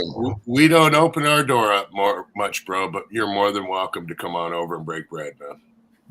But you know what I mean. But that's, if I'm going to travel, it's to meet people. It's not just to go and see a TV studio or a roller coaster or a, you know what I mean. So, fucking Paul. Well, if you come over to the East Coast, you got a place to stay. I would never do that. It'll be hotels all the time for me. I wouldn't dream of doing it. It's just not for me. I was gonna say, I got an extension cord if you want to run a little pop up. I'll pull my truck off that little concrete pad. No, it's weird. If you don't mind the pot smell, then you're okay. It's weird. I'm not one for Christ on a couch or anything like that. You know what I mean? That's what I'm saying. If I'm going to do it right, I'm going to, you know, if I'm going to do it, I'm going to do it right. I'm going to research and I'm going to be hotels booked. I'm going to have everything planned out, you know, because although I'd be honest, I worry about everything. I stress.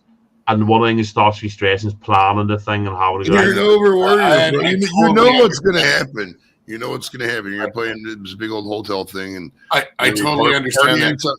We're going to be partying in somebody's mansion, smoking it up, and you're like, the hotel's way the fuck over there. There's this hottie over here flirting with me. I can just go over there, fucking spend the night, and have sex with her, or go back to this fucking desolate ass hotel room and fucking random and have sex with her there. No, he's just going to stay at the house. It's usually how it works at hotels, bro. With sleeping in partying. I get you, Captain. I get you, bro. You're the kind of person you won't. If somebody says, "Hey, you want a beer?" and you say, "Yeah," they say, "Sure, go grab it out the fridge." You're going to be very hesitant. Yeah, I wouldn't do it. I wouldn't. Yeah, do it. I'm almost 50, and I look after my mum. And up until recently, my mum said, grab some money out of my, my purse. I wouldn't do it. Even as a grown man, I wouldn't do it. And I only do it now because she's blind. Otherwise, I wouldn't go near it. I wouldn't go into somebody. I wouldn't just walk to somebody's house. Even when we were kids, we used to be in and out of each other's house. But I'd stand and rap the door, and I wouldn't go in until somebody called me in. But everybody else would just go on in. And William's mum used to crack up. She's, "Look, I'm sick of answering the door to you. I've told you, just rap the door and walk on in." And I never liked it. But even if I do end up bringing there, bro. Yeah, so even if I do touch for some slapper that's got really low standards, and I end up, that's different. But I have to have the plan so as I have somewhere to go, and I have, you know what I mean. So fucking Joey, that's why I underplanned, because Joey's ended up in several jails across the country when he was in the. You got all the time to get bailed out if it's the weekend, et cetera, so. Yeah, underplan, everybody. If nobody's got your back, the cops do. Yeah. No, I think it's like, and I don't mind. I never bothered me being on a plane, no. But I was always stressed at the airport until I was sitting in my seat in the plane and I had my seatbelt on, and it's right. We're see at that point that was me on holiday. As soon as I could, right, I'll have a vodka, love. You know what I mean? But I couldn't relax until I was on the plane and ready to go. I just remembered the new thing. The other thing, it's been out there for a couple of years that they got in Vegas now, is you can drive a supercar on a track out there. I wouldn't fit in a supercar. I'd have to wear one. They got all kinds of shit. They got a track out there on the outskirts of Vegas where you can go and you can pay so much money and you get to race all kinds of cars, dude. Honestly, Dorito, you're probably better off. We probably better off meeting in LA than we would in Vegas. You know what I mean? It's and I'm gonna say this about LA, sure. Okay, but it's just like everywhere else. You're gonna have to plan things to do, and you're gonna have to go to those points. Where as opposed like Vegas, everybody can get together and run fucking amok and not have to worry about a Dewey, not have to worry about getting somewhere, not have to worry about accommodations, not have to worry about none of that because it's all right there. That's the only difference. I love stuff. And that's all I'm saying. With LA, just like Ohio, just like everywhere else, there's going to be shit to do. But you at that point, it's from somebody's house, right? Yeah. You see what I'm saying? No, I don't know. It's something I'll be thinking about a lot, and then I'll be talking to everybody and like who's up for doing something and what suits people, and you know what I mean. Because I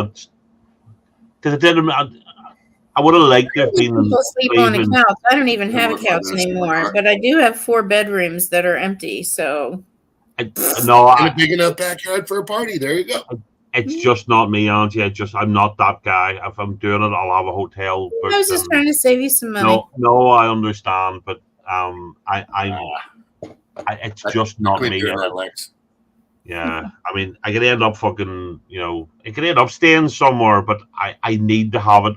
I won't relax until, I need to know I've got somewhere I can be, and if, all the rest of it. Can I address Lex real quick? Hey, Lex. Absolutely. I used to do that quite a bit, but they used to stuff the 50s there, and then they started putting the 20s, and I figured I should retire because I didn't want to go over the 20s. So, but and the other thing is, I'm not a car guy. If I go to Vegas, I'm much more inclined to want to go out in the desert and shoot miniguns. They got those too. I know. Yeah. They got those too. They got shit like that. I'll go to a gun range. I wanted to include that on the Awesome Day tour, but then it occurred to me, by the 3rd, 4th hour, everybody's gonna be drunk, and then no range is gonna let us fucking pop off rounds, and they're all lit. So yeah, you're not allowed to. You would have to. That's one of the things I would suggest going to do first. First thing in the morning, like 9 o'clock when we open or something like that. Yeah. Is going just run. Actually, it's not a bad idea. Just have the gun range first, and everybody have the bus pick us up in the parking lot. Well, because I know in Vegas, I've seen some of the ones you can get. My all-time favorite weapon in the world, having never fired one, obviously, but theoretical, is the MP5. Right? Cool. I got an MP5 clone, dude. I'll show it to you on a private sometime. And an MP5 what? Clone. All right. Well, I'm not a clone. It's an actual. I have a license. Firearm. No, understand. We can't get shit like that. I have a licensed replica, a Heckler and Koch licensed replica airsoft gun. So it's one of the metal ones. It looks so, but you can hire those. It's my all-time because the British SAS use it, and they're just the coolest looking thing. Mine, seeing as it's in California, has a long barrel, so they actually put a can over it that looks like a suppressor. Right. Cool. Yeah. So I would want to go and shoot the likes of that. My favorite handgun's in 1911. I just think it's class. I want those too. Yeah, and I love the history because a lot, of the Yanks, and all the war movies all had the 1911s, and they're just cool, Hey, just to show you how many guns, this probably goes for anybody who's watching who's American. If we went, hey, I got a couple guys from the UK coming over, could we get some of you guys with some cool gun collections to come out? We can all go to the range. I guarantee you there'd probably be like 30, 40 different kinds of gun at the range. Dude, I'll bring a couple shotties and I'll load them up with 3-inch rounds and 2.5-inch rounds and 2-inch rounds and buckshot and slug, dude. We'll play musical shotguns. I'll have fired shotguns. I have fired your shoulder first. No, I've fired weapons. I've fired shotguns and all because you're allowed shotguns here for clay pigeon and for hunting and stuff. So I fired it. It would be But I tell you, you have me an MP5, I'm going to get chubby. You know what I mean? I'll just get aroused and just be fucking. I got a 357 mag as well. Vanessa's probably got a fucking arsenal, dude. They know she's got her fucking firearm. That's nice. I don't want to. She probably still a fucking agent. But my 357 is a wheel gun. It's actually a single action wheel. But that's definitely something I want to do. I want to go. I want to go to a gun range somewhere and just, even if it's only for half an hour, and fire off a handful of guns. Just 100%. When you come to Cleveland, we'll do that. 100%. Even if it's just with mine and a couple other Outspring 1-2 guys who got guns and fucking we'll sort it out, whatever you like, man. But if I'm going to do assault weapon ban out here now, so I might go get myself that freaking AR shotgun. Yeah, hey Dorito, that's a good excuse for you to fucking travel. I know you don't want to fucking fly, but if you ever get a day when you get a whole week off, you and the wife could fucking drive out and fucking come meet up somewhere, you know, St. Louis or equivalent.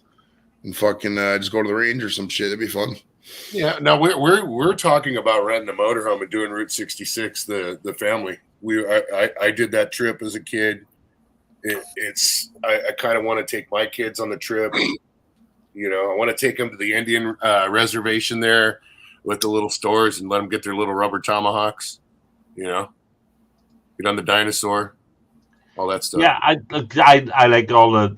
I like my historical stuff, so I remember going to the Native American Museum in Manhattan when I was there, you know, and going around there. It was very interesting. So I'd like to go and see shit like that, you know. I like a lot of historical, not all of it, but I like historical stuff. I like it. If you like the historical stuff, a good city to visit would be Philadelphia. Philadelphia's got some fucking cool ass Americana, so you know, Revolutionary War stuff, pre-Revolutionary War stuff. You'd really like Philadelphia. So like 6 coyote in the desert, bro. What's that? The only thing is, if I'm walking around Philadelphia, can I wear my Union flag around everywhere and see how long it takes? Oh yeah. There's some people would probably be like, yeah, let's overthrow the government. They still got loyalists walking around. Oof. Yeah, they got that other one now too. That one that goes up and not I. Yeah, well, the Liberty Bell's really cool. I like seeing the Liberty Bell. It's really fun, man. It's cool. For some reason, is it true some lunatics now lick it because your man did in that fucking sitcom, Liberty Bell? I don't know, honestly. I'm sure somebody might. It's not hard. You could go up there and lick it if you want. I mean, you can. They allow that? I don't know. I've never tested it. I mean, I don't see why they wouldn't. I'd be, if I was a native, especially there, that thing, like that, one of the most proud things of my city, and somebody went up just for a joke to put their tongue on it, we'd have a problem. And Andy, remember, stop giving, you know, I can't believe we're going to have the talk with you at your age, but you've got to stop giving stuff away, you know. Yeah, rent out your room to people. Don't give stuff away. Just because you can spare rooms, don't stop. You know what I mean? So, even if it's only a nominal fee, like if you're staying here, you just need to throw a few dollars into the kitty to help with the electricity and the heating. You know what I mean? Or the other option, get 4 young girls in and turn it into, you become a madam and turn it into, you know. Yeah, he just wants. They don't change his mind about fucking wisdom for the weekend. I guarantee you that.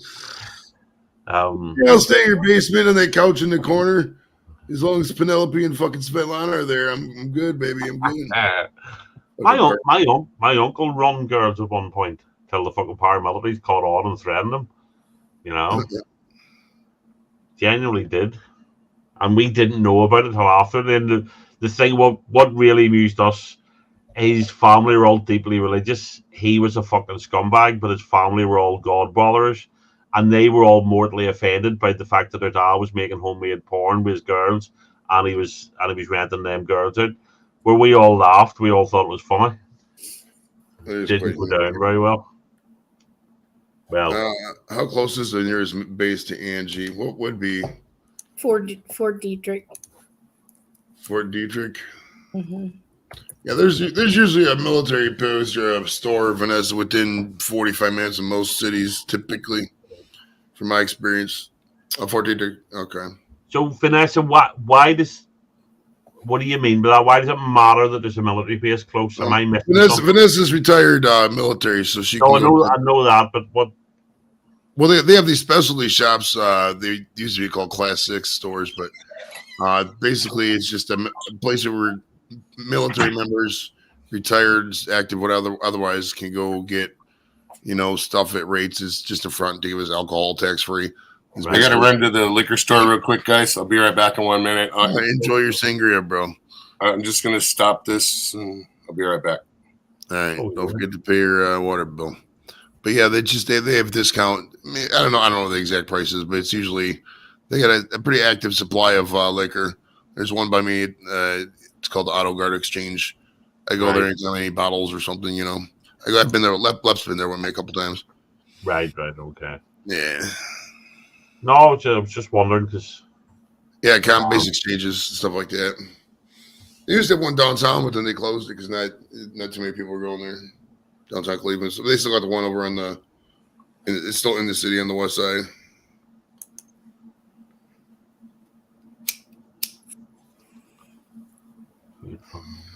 Okay. I mean, you've bases all over the place up there, Fucking everywhere. There's bases in your country, shit.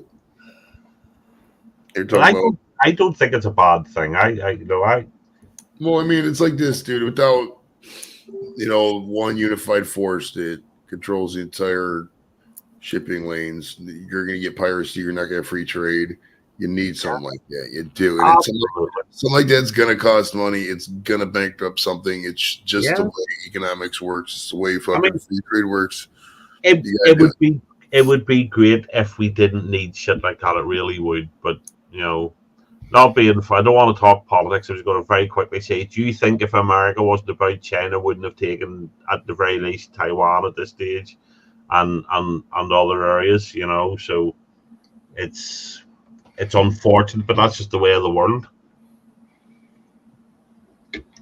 So, and it would be really bad for your economy if all them fucking, if all them bases all close. Because, this Argentina, libertarians won the presidency down there, and he's talking about closing half the government down.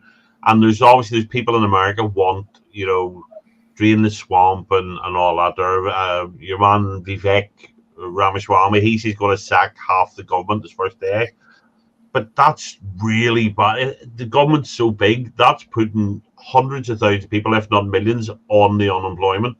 Overnight. Well, it's not going to happen. I mean, it won't. But people don't think. People just go, fight the power and easy talking. It's an easy talking point. I mean, the half the things that even aren't, government programs are propped up by government programs. You know what I mean? Yeah. You'll get a defense contract. Oh yeah, we got jobs. Yeah, propped up by what government program?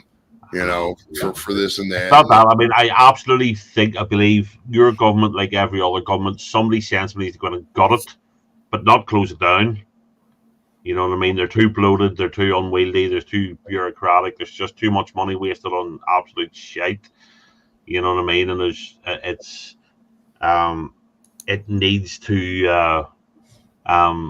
Every government everywhere is the same. I'm not singling out American government. They're the same. It's jobs for the boys. It's.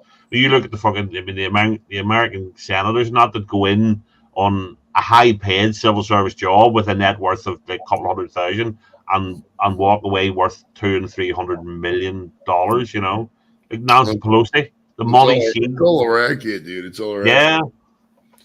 Well, I mean, you look at the advertising industry, and look at the pharmaceutical industry, and look at the medical, care system in America. I mean, 29% of advertising is spent for medical advertising. Why? Like, you don't even need to spend 1 cent on that. I know. There's only 2 countries in the world that let you advertise medicines. Yeah, it's like here in New Zealand, and New Zealand has like insane restrictions or some shit. Yeah, I didn't know. We advertise painkillers and shit like that there, over the counter stuff, but they're not allowed to go on and go, you use our penicillin, it'll get rid of the clap, it's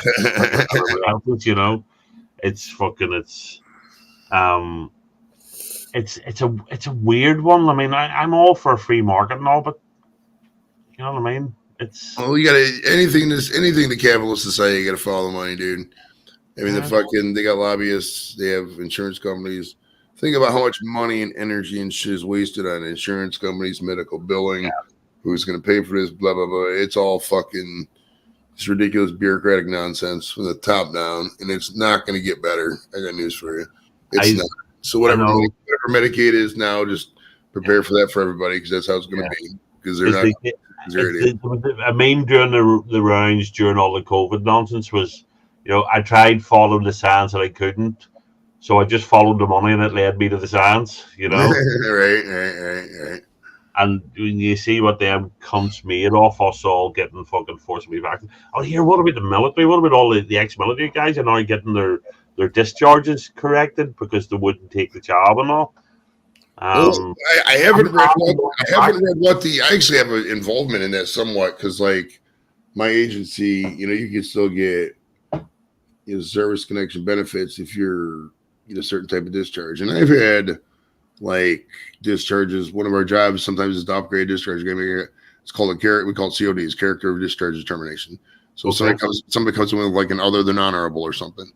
Like say they're kicked out in the 70s for smoking weed or whatever, for adultery or something. Usually it's a little bit more. It just depends on what it is. Don't give them too much. They're a bitch because you got somebody's life in your hands. I mean, not theoretically, not their life in your hands because they weren't getting any benefits prior to this, but I mean, theoretically, if there's something there could be a lot of money for this person.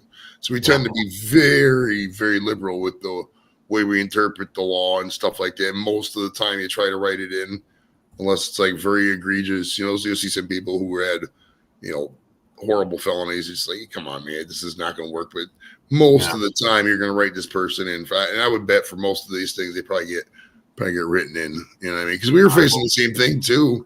As government employees, you had to get it, or they were talking about you're good, you're gone. But then they rescinded it at the last minute, and everybody who didn't get it still the job, et cetera, et cetera. Oh, I mean, you would know this a lot better than me, but I have read that they did let lots of fucking military go because they wouldn't take and it was it may not have been dishonorable, but it certainly wasn't an honorable discharge when the sort of. It was probably they call it other or general under honorable conditions, something like that. Whatever. Now because they're struggling with recruitment. It's bad. It's bad. Well, I mean, it's like one is just everybody is just we got to be real. I mean, this is present company excluded, maybe included. I don't even know, but like, there's a serious obesity problem in the military and in America. It is what it is. The record 60% of the military aren't currently fit enough to get into the military.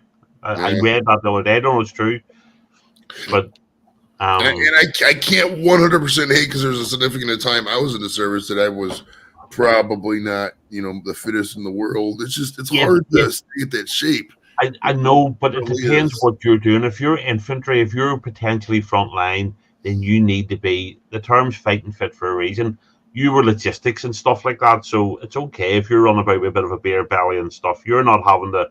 It's not like you're having to put a tank on your back and carry it across the fucking desert because the other one's broken. You know what I mean? You're standing going, right? You get that over there. That needs to go to Fort Black. You know what I mean? That's FOB. X. XY. That needs to go. That's different. But if you're having to lug through, across terrain and yomp, the British military call it. I don't know if you're carrying all your kit and you have to walk from point A to point B. They call it yomping. Because they had to do it in the Falklands because they didn't have enough helicopters because one of the ships where all the helicopters got blew up, the Orgies. So they had to yomp and literally had to carry their kit across the fucking mountain in the wet and the rain of the South Atlantic.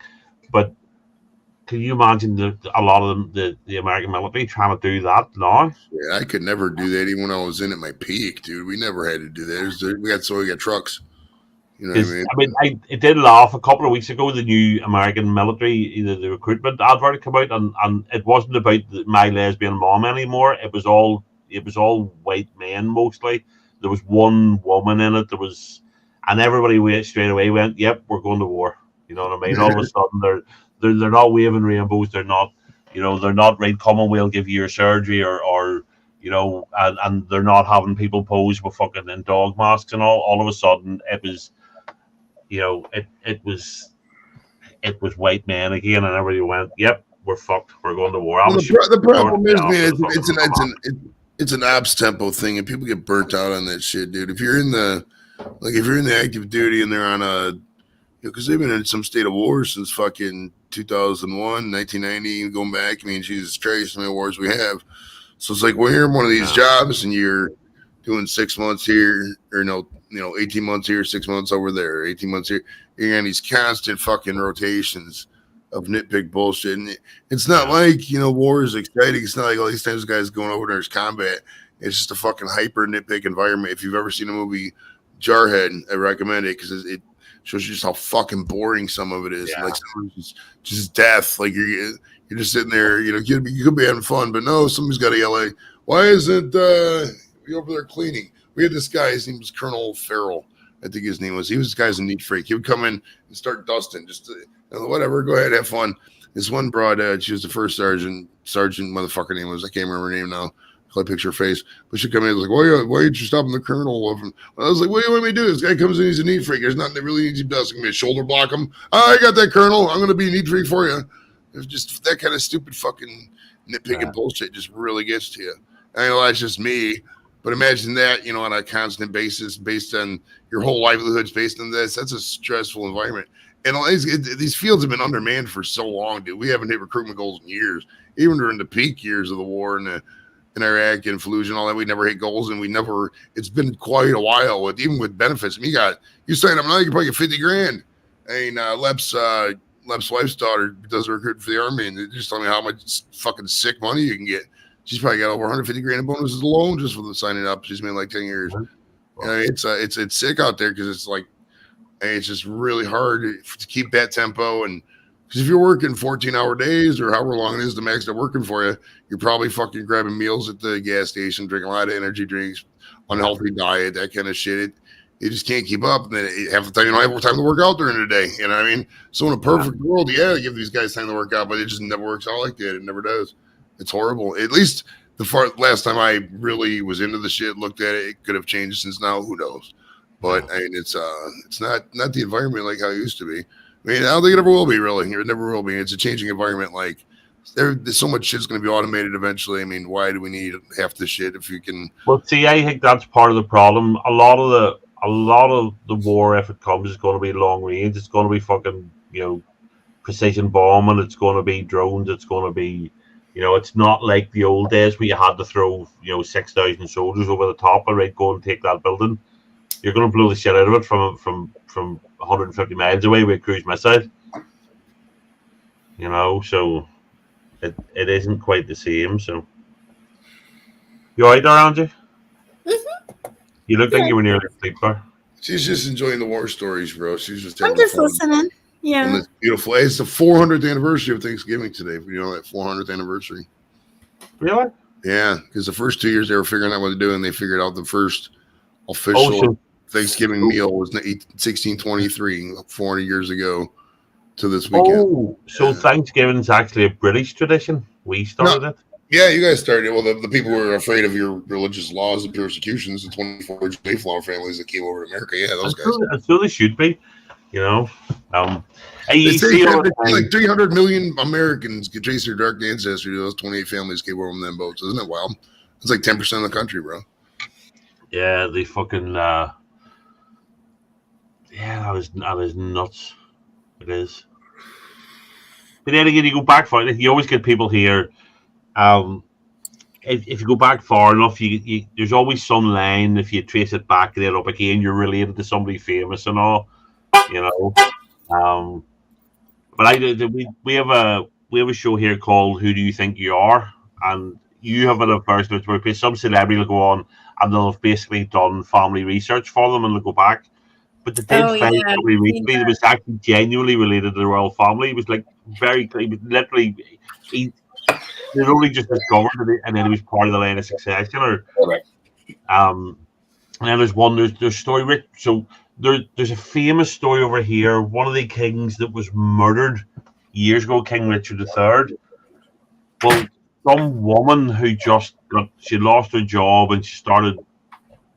It got her interest. She found his body in a car park, a library car park in Leicester. Right? And so there's a good film and all about it, and it's true. Well, there's a documentary. I haven't seen it yet. We're going to tape it. His two sons, the two, they were locked in the London Tower and then supposedly murdered. Well, it looks like they might not have actually been murdered. And if that's the case, there's an argument for there's an actual line traceable back to a legitimate heir to the throne in the UK, going back to the 1600s. You know, well, okay, which means nothing to all use, but it's fascinating as well because the film was cool. You know what I mean? They literally found the remains of our murdered king in a car park in fucking Leicester. You know, it was brilliant. But then again, if you've been going that long here, this island is absolutely chock full of fucking interesting history. It just is. Oh, for sure. I mean, there's it's like that with any block. I mean, any little county, any city, there's always a historical commission that they gather all the events of the cool shit that happen in the area and, roll with it. I mean, anybody who's been in an area for 10, 20, 30 years has heard all the cool stories and can tell you all this stuff. I mean, ask Lep when I'm downtown with somebody. I'm fucking, it's like, oh, yeah, this happened over here, this over here. Over here, they filmed Fast and Furious 7. Over here, there's the bank building, just blah, blah, blah, blah, blah. I'm nonstop talking. I think in retirement, I probably would. If you remember that movie with Vince Vaughn and Jennifer Aniston when they were in Chicago and he had that tour company, I think I'd do something like that. I have a tour bus. Could probably even start something like that now. Look at that comedy bus thing that's going on. I'm close to having enough to pull that off. I really am. It'll take a lot more coordination. I mean, I'm still realistically working this job. I don't really have enough time realistically to do it.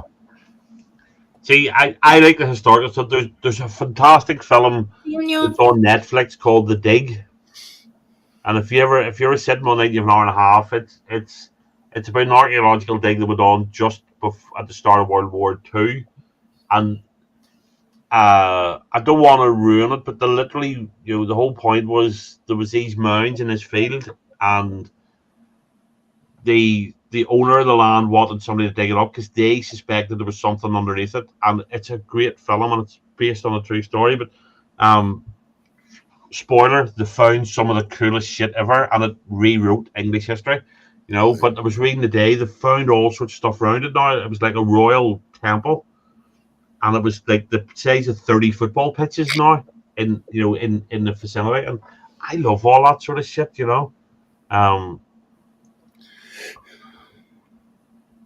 Not everybody's cup of tea, and I could put everybody to sleep talking about it, but sure. Oh, you are fine, sir. You are fine. Yeah, I'm enjoying listening to you.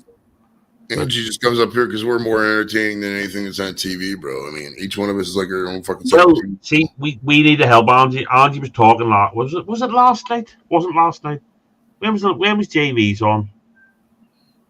Might have been last night. You were talking about joining Match. You were talking about joining Match.com, and it got a bit because there was a lot going on. And we think you need to save your money. So that's where we're going to talk to you, because we'll talk to you sensibly now. You just need to go out of the house, wear something low cut, sit at a coffee shop, go into the produce section and fucking squeeze melons or something, and look all lost, or just go to a bar and go and just order a fucking coffee at a bar or a fucking Dad Coke or something. It's so much easier for women. It's scary. You've just got to leave the fucking house. It's really not. It really is. I mean, he's drastically oversimplifying it, and the quality is suspect on the strategy. However, there is some validity to what he's saying. I mean, it's just a numbers game. If you're in a spot where there's a lot of men, the chances of meeting a man are going to be quite high. As opposed to, I'm not saying you're going to meet Mr. Right first go. I don't mean that. Yeah, no. It is but then she's not interested. She doesn't have to. No. I don't want Mr. Right. Yeah, she literally just. I don't want Mr. Right. I just want Mr. Right now. She just wants to relax. Well, if that's the case, I'm absolutely right. Because a single woman in a bar will go home with somebody every night if she wants to. A single man can't say the same thing. I guarantee you just go up to a man at the bar and go, look, take me home. And you know what? We should try this. You go to a bar and sit there, and I'll go to a bar one night and sit there, and we'll see what happens. I guarantee you, it's not. It's not. It's not as easy. no, it is. It is. It just is. A woman, if wants to go home with somebody, you go up and you say, you made it to say to 3 people, look, will you take me home and do me? It's a little it's a little different than how it used to be. I mean, everybody thinks everything's a setup, so it's not like she could really do that. You know, be like, okay, why are you talking to me? Where the cameras at? You know, people would be suspect and something like that. You know, you actually gotta talk to people, and even if you're a woman, I mean, like you can't just sit there and it's not like, you know, 8 drinks are gonna come your way and you got 5 orders of cheese sticks and next thing you know, large pizzas come in. That's just your 8 shooters sitting over there with the fucking, you know, 1950s hats and the mustaches. It's just not. Is Joey trying to tell you about Riz there, Captain? Trying to tell me what? Joey trying to tell you about Riz or what? No. Oh, okay. No, they're trying to tell me how to eat. It is much easier out there for a single woman than it is a single man. It just is. And, you know,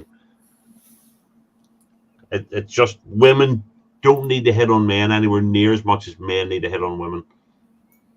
It's just a fact. You've never been to California, have you? I know women are more forward now than they were when I was younger and got out all the time and all, but still the vast majority of times it's the fucking man, and they see it's the vast majority. You said it's a fact. That reminds me so much of Blake for some reason. I don't know why. It's a fact. No, but it just is. Look, put like this. Go on the Southern California Cougar Bar expedition. Hey, it's like this, Captain. It's like this. To prove Andrew's point is kind of true in some instances. If I brought you over to the same party we just had, you would have probably got your pick of a couple different girls. You probably would have gotten laid. Angie didn't exactly have the same experience. Did Angie have a great time? Yes, she did. But it's a little different when you're yes, that's slightly different. I'm the exotic foreigner with the accent, so I understand it's different. You know what I mean? But my point is, right? So say we're in a bar. You know what I mean? We're in a bar at the end of the night, and we go, right, okay, well, fuck it. You know, I could go up and I could just randomly, I just go to a girl and go, like, would you take me home? And she's going to look at me and go, your chances are, more often than not, they're going to say no.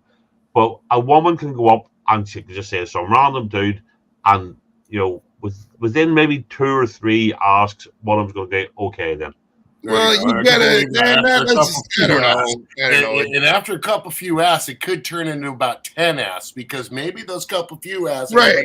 You know, they're looking like, why is this girl? Wait a minute here. Right? They're like, this girl's a little desperate. She just has 3 random guys to fuck. What she got? No, I'm not walking down the thing. But you know what I'm saying? It's just. I know what you're saying. You're basically saying it's easier to get laid if you're a guy, or if you're a girl. At the end of the day, she probably just get on Messenger and say, "Hey, what's up to 3 guys in her area?" And somebody probably come over. That's how it works. I mean, to be honest, you go on to the likes of Match.com and all that. There, I don't know how much it is, but you're paying them money for that. It's a hookup thing. You may as well just go on the fucking Tinder or something and just go. There you go, Vanessa. If you stop overthinking it, the shit just drops into your lap, dude. What? Sorry, I got distracted there. Dating. What about it? You stop overthinking it, man. It just drops into your lap gradually. No, I'm not overthinking it. I'm just trying to stop Angie wasting money. I'm just saying if she wants to meet somebody, leave the fucking house. You know, go somewhere and do something. And I'm not trying to be cheeky. I'm not trying to be rude. But just, go out there and just get out of the house. You're not going to meet somebody sitting in the living room looking at the screen, looking at us ugly fuckers. Wait, I thought we were picking on Captain. Hey, don't be picking on Andrew. You leave Andrew alone. No, I'm absolutely not. But if she wants to meet, if she wants to meet somebody, she has to go and try and meet somebody. That's all I'm saying. You never know, though. She could clean up on those dating sites, but you never know. Well, I'm not saying it's not worth a try, but I'm just saying there's a real world out there. Go out and walk with the. I've seen dozens of romantic comedies. Go out and walk up and down the produce section looking lost. You know what I mean? No, I don't know what to do, called girly and stuff. Or she just she can just live her life and just vibe with what she wants and just fucking do it, man. That's the thing, man. Because when they will come. No, if you're just trapped and I feel that she probably say she's trapped for a while. She's gonna do a lot of things, et cetera, et cetera. She just does a couple things, make herself feel good, and do what she's happy with. She's happy going on YouTube. There's nothing wrong with that. We're all doing the same thing every day. No, you know absolutely. I mean? Like, say, I'm not having a go, but Angie's talking about going on Match.com. She's asking last night, should she do it? And that's the thing. She was asking on TV stream. There was too many of us, and it was too loud, and we couldn't. That's why I just wanted to mention it today. Well, Angie also faces the issue of if she's going out there in a dating thing or whatever, she has so many guy friends, not by her any design, just because she's a YouTuber. You know what I mean? So she would tend to overthink a lot of stuff. So there's other things in play. It's she just has to just do her thing and just not worry about it, man. I would say, Angie, you'd be jumping from one brony to another if you go through the internet and just not meet somebody casually as yourself. And people, there's more of a facade when somebody's over the internet as opposed to in person, even though they can still pull the wool over your eyes. A lot of people on them dating sites nowadays, I'm positive, don't half their stuff is not fucking true. You know what I mean? So that's all I could say is I think you might be jumping into, you could get lucky, but more than likely you'd be jumping into a pot of more bullshit. There's all sorts of class people where they're showing, they're taking a selfie, they're showing this is the profile picture and this is what actually turned up, and it's like night and day. It's like, it's like me telling you I'm fucking Brad Pitt and having a Brad Pitt picture and then turn up looking like this for fuck's sake. It's just gonna be what the fuck, But look, whatever makes you happy, you know what I mean. If you think Match.com and all the way to do it, just be careful on it as well. You know what the fucking internet's like. It's just full of cunts, so yeah. You have to be safe right there, and you have to be fucking sensible what you're doing. Most people in successful relationships, at least, I don't know, but most people meet people through other people. Like, you got a group of friends. Hey, who has a single friend? Boom, because they're already vetted. You already know the person, et cetera, et cetera. Because I wouldn't say Angie was local when I was. Oh yeah, I got this guy over here. He's good. I've known him for 20 years. I wouldn't recommend somebody who I didn't think was a good man. So that's the way most people do it typically. So she wanted to do that. Maybe she's not even wanted to do that. Maybe she just wants to chill, dude. You know what I mean? There's nothing that says she has to do anything. She's went through a lot of emotional stuff. You know what I mean? She doesn't know what she wants right now. I mean, I do. I don't want anything serious, but I mean. Well, I mean, I've never used any of them. I've no interest in that sort of shit. But I mean, is Tinder? If you just want to hook up, is Tinder not the one to go for? I'm not. No, I can't do that. No. Okay. I don't know what I'm saying. I don't know. You're under 30 to get on Tinder. You have under 30, I think. Really? That's the informal thing. It's not for old. That's not for people our age, bro. I don't know. There was one here called Plenty of Fish. I'd friended on, and it just didn't. Well, one of the women ended up being a fucking actual stalker and all. It was weird, really from her. But who knows? But if the only reason saying is because you asked, so. No, yeah, thank you. No, I do. It's getting laid with captain and crew. I wanted an honest. I mean, honestly, if Angie goes into the comedy thing and starts kicking with those guys on a regular basis, there'll be somebody in that community too, perhaps. You know what I mean? Because there's a lot of guys in there. It's just a numbers game, dude. It's literally a numbers game. You got to be real with the numbers game. There's so many people aren't with it. Like, oh yeah, I'll keep being a truck driver and I'll meet somebody someday who's some random bartender in fucking Topeka. I mean, she might be a nice lady, but you live in fucking Dubuque. How is Dubuque and Topeka going to work? They're fucking 8 hours away. It's not going to work.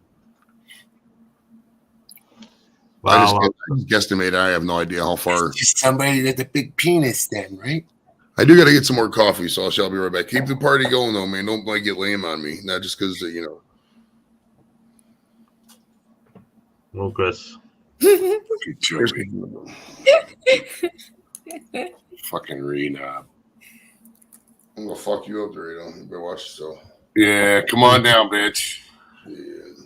I'll see you on the 3rd, motherfucker. You won't be able to get to the traffic to the airport. I'm going to, bro. 10 freeways open now, and I ain't going to the airport. Fuck your airport. Fuck my airport. We'll see you somewhere else not there. I didn't realize it's fucking 11:45 already. Fuck's sake. Yeah, and by the way, Captain, I'm sorry, bro, but I wouldn't even drive to LAX to pick you up. Okay. Why not? Fuck LAX, dude. I'll pick you up outside of LAX. Okay. Then fuck you, I'm not coming to the LA then. Okay. You can fuck off. If that's going to stop you, well, fuck. Sorry, I'm out.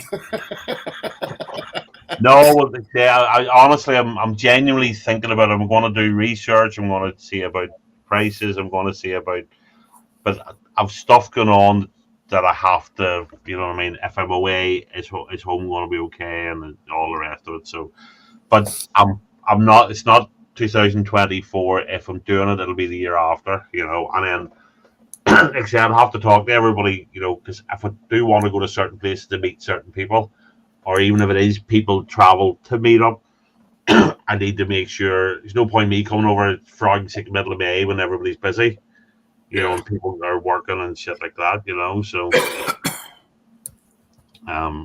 so we'll see. Because I mean, I know Chris down in Tennessee, and it's somewhere I'd probably want to go as well. And he said he'd get me stoned and let me shoot guns. So.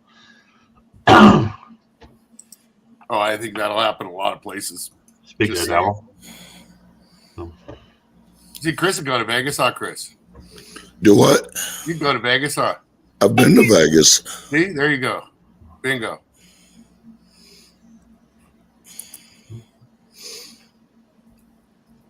Who knows? But like wow, what's the big deal about Vegas? Oh, there's no big deal about Vegas. We were just talking. No, I'm thinking of coming to America again, not next year, but the year after. And I'm just trying to. I'd like to meet people when I'm over, but I can't travel around to every city and every state. You know what I mean? Well, stay away from LA. Well, I think we just agreed that one, didn't we, Dorito? Yeah, that's what I said. Stay. If you fly into Ontario International Airport or John Wayne, I'll pick you up. But if you fly into LAX, I'll pick you up outside of that fucked up airport. But so I'm going to have a long time to think about it and plan it out and see if it happens. You know, so I need to check out the get an estimate for the cost and ultimately then is it worth me going to certain places if other people can't meet up with me, you know what I mean? No point me going over there and then not meeting people. Right. I understand completely. Yeah, for a week and a half or a fortnight and you know seeing two people and then the rest of the day just down and around. If you get anywhere near Tennessee, you let me know. I promise. Well, that's what I was just saying when you're I will come see you. Yeah, absolutely. You know, Chris will come out to Vegas, not Chris. Like I said, I've been to Vegas before, so it's not like you won't go again. There's no reason for me to go back, but well, see, hey, don't you want to see the F1 scrape the manhole covers on the strip and cancel those $18,000 tickets for the day? Nah, who gives a fuck? Look, I went to Vegas 3 years apart, and the difference in the 3 years and the stuff that you could do that you couldn't do the first time was, you know, it evolves that much. There's always something new. I can see it being worth going back to. I really can. It has definitely evolved over the years. Well, even since the pandemic. There's a lot of shit to see in Vegas if you've never been there before. So you know, especially if you like to gamble and shit like that. But you know, like I say, I've seen it, been there, done that. No reason for me to go back. So not even to hang out with all us though. Well, I mean that is a bit far for me to travel just to hang out for a couple of hours. Well, not a couple. Well, hold on, wait a minute. If we're doing it, I'm traveling from Belfast. I have a lot further to travel than you. So. Well, that's where I say get a little bit closer to the center of the country. Yeah, I'll most definitely meet up with you. It's something I'll look into, and I'll talk to people who's up for meeting up. Where can you travel to? When can you travel? And all that sort of thing. So it's miles off. It's just something I've been thinking about, you know. But Well, what I mean is Vegas is the west coast of the country. I live on the east coast of the country, so it's quite a bit of ways to travel. Tickets are cheap. Fuck it. No, I don't do it. I don't do airplanes. Oh. Well, you know, you fuckers working on a plane. Why you guys instead of him now? And no, it's not that I'm scared to fly. I'm not. I just don't like commercial airlines. So, okay. So you're all expecting me to get 2 flights over and multiple internal flights, and none of you fuckers will get on a plane except Joey. even Angie drove to fucking Cleveland last time.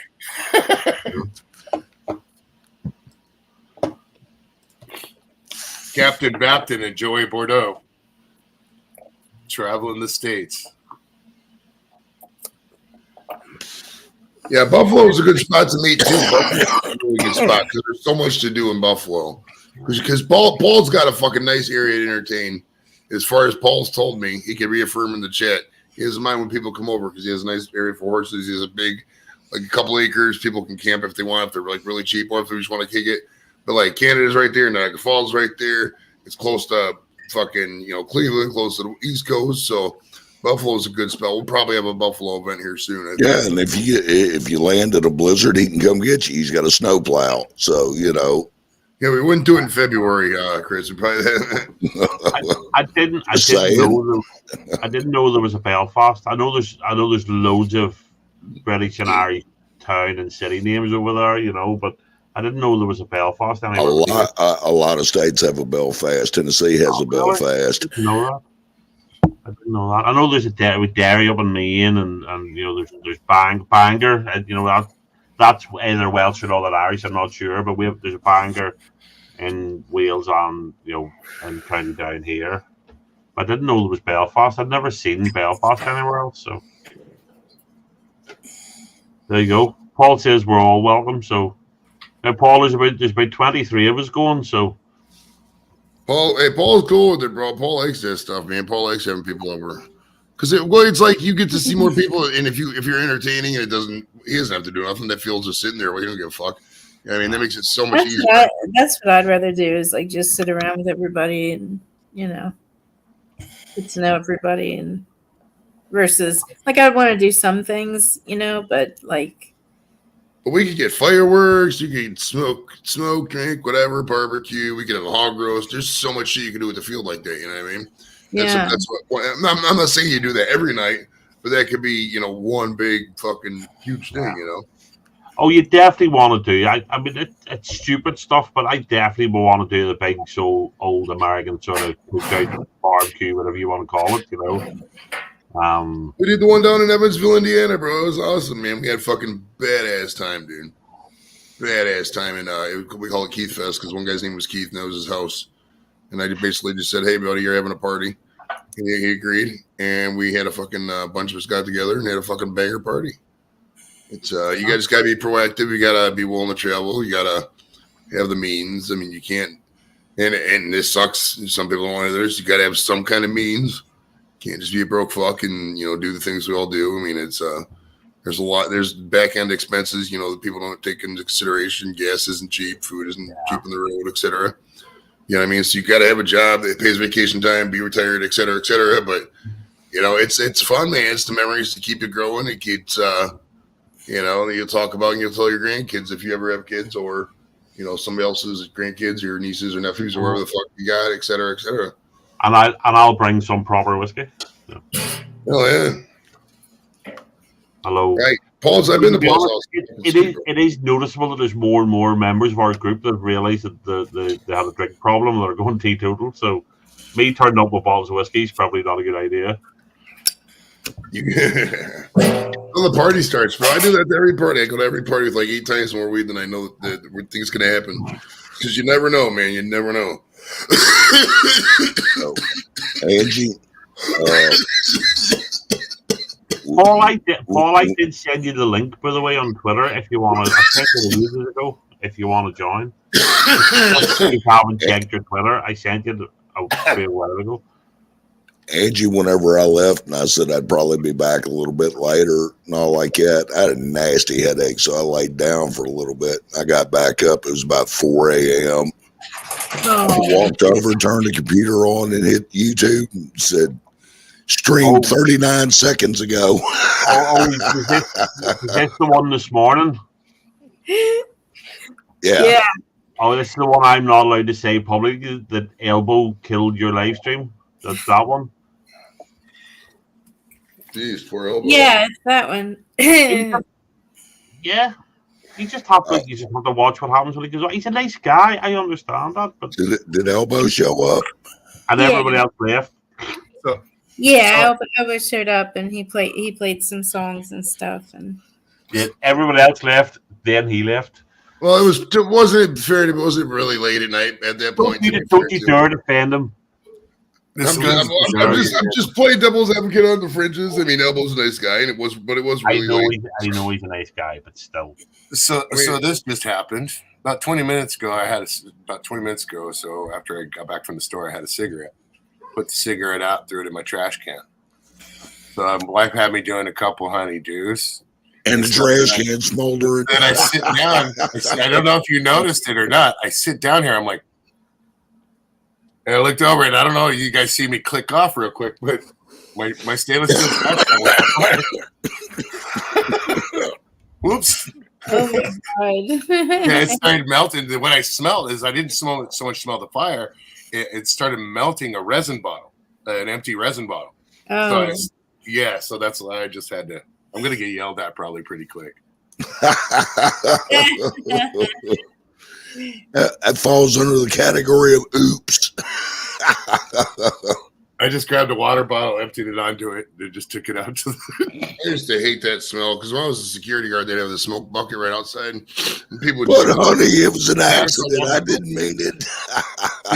Somebody put like a styrofoam cup in there, and then it would start burning, and then it would catch on fire. Oh, I hated it. That's where I fucked up. Usually, I'll throw my butts away, and I do that. But the way the wind's been lately is I haven't been wanting to do any of that, so I've been stomping them out and then throwing them in the trash can. And it happens, Vanessa. So, yeah, I've lost a subscriber doing this. And throwing it in the trash can. I wonder if there's that Spanish dude turned up thinking. Because he subscribed to me watching YouTube shorts of heavy metal music, and then he turns up and we're talking about this stuff. So that dude from Barcelona that was there earlier on. And then another thing, I got an email. I am going to be cleared from my accident stuff next week. Oh, cool. Oh, yep. So that guy, he's not dead. I like it. I get to go and start driving my carts and shit again and having fun. So, what they ever decide about your truck? Are they going to fix it? It's going to get repaired. Yeah, no, that's handled. I'm probably not going to go because the auto body shop that was going to do it, they said, hey, just give us a couple days notice. We need like 3 or 4 days. And I said, look, I can't set a day because I'm contracted, so I can't miss that stuff. And my truck is registered to go on a certain base. And in order to get another truck on base, it's like pulling teeth. I got to go through a lot of bullshit. Right. So I was like, I can't do that. So I'll have to do it on some days that I scheduled. Well, I took this week off. So I called them on last Wednesday and I called them Thursday afternoon, kept calling them. Nobody ever called me back. So it could have been done by now. I could have picked up my truck, on Monday and it could have been done this week. But they called me back yesterday saying, hey, when do you want to schedule that? So, well, I did want to schedule it on this day. Well, we can order the parts if you want. And I said, well, you said you need 2 days for the parts. I was giving you 7. So, Yeah, it is what it is. I'm probably going to go to the guy that did the upper part of my box. It's just he's further out. He's out in like Fontucky out there, out in Fontana. Yeah. And it's like, it's not that far, but it's a lot of traffic always because of the semis on the 10 right there.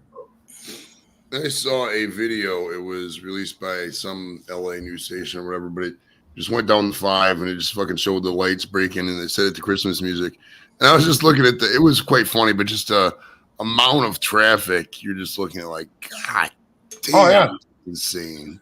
You know how many times you've seen me in that? You probably Not see that there's me. anything wrong with living there, moving there, but like, why, if you were new, why would you want to come and just live there? Like, all day is traffic all day. Like, why would you want that? Like, you'd want to leave that. You know what I mean? It's not like that all day. It's not like that all day. It's peak hours and it's areas. Like if you're in downtown Los Angeles, of course you're going to hit traffic most of the day during a work week. But on the weekend, it's not that bad unless there's a big event. Yeah, you know what I mean? The thing is, the Christmas lights, the music's big now because I think the first one that went viral was the guy that did "Rain and Blood" by Slayer, and had it coordinated with the Christmas lights, and it was class.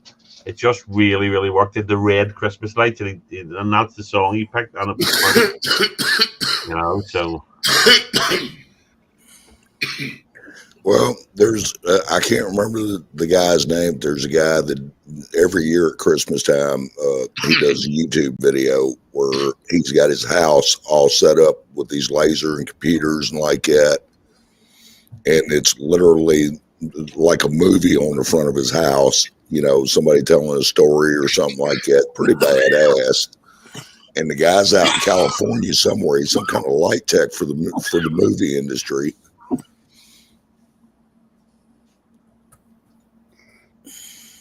Yeah, the thing is, I barely put a Christmas tree up now, and I've one of the ones you just plug it in, just and it's all the LED. You just maybe put a few baubles on it, a wee bit of fucking tinsel, and that's about the height of it.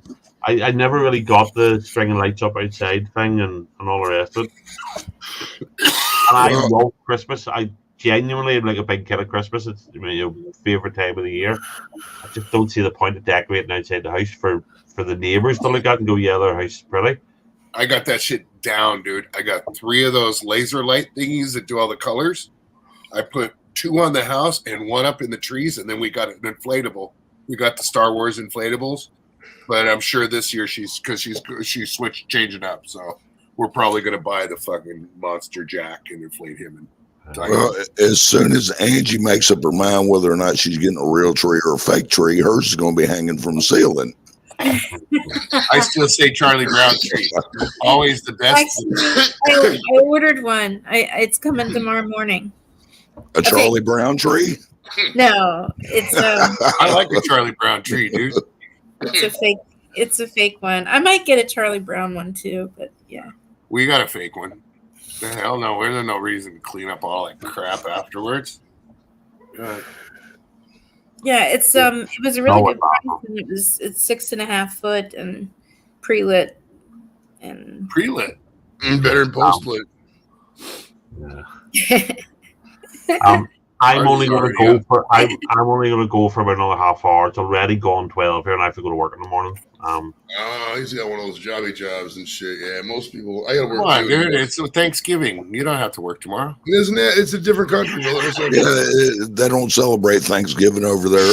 It's Boxing Day.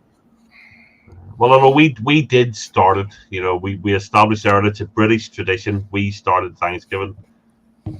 So. And that's true. We decided, so it's true. You decided. Well, it predates America, which means it was the British started. If it's 400-year-old tradition, it wasn't American. It was a British tradition. But when they landed on America, didn't they become Americans? No, Joey, hush, Joey. Close your fucking social media. Shut the fuck up, Joey. Stop peeing in my Cheerios. I'll use the litter box next time, bro. Thank you.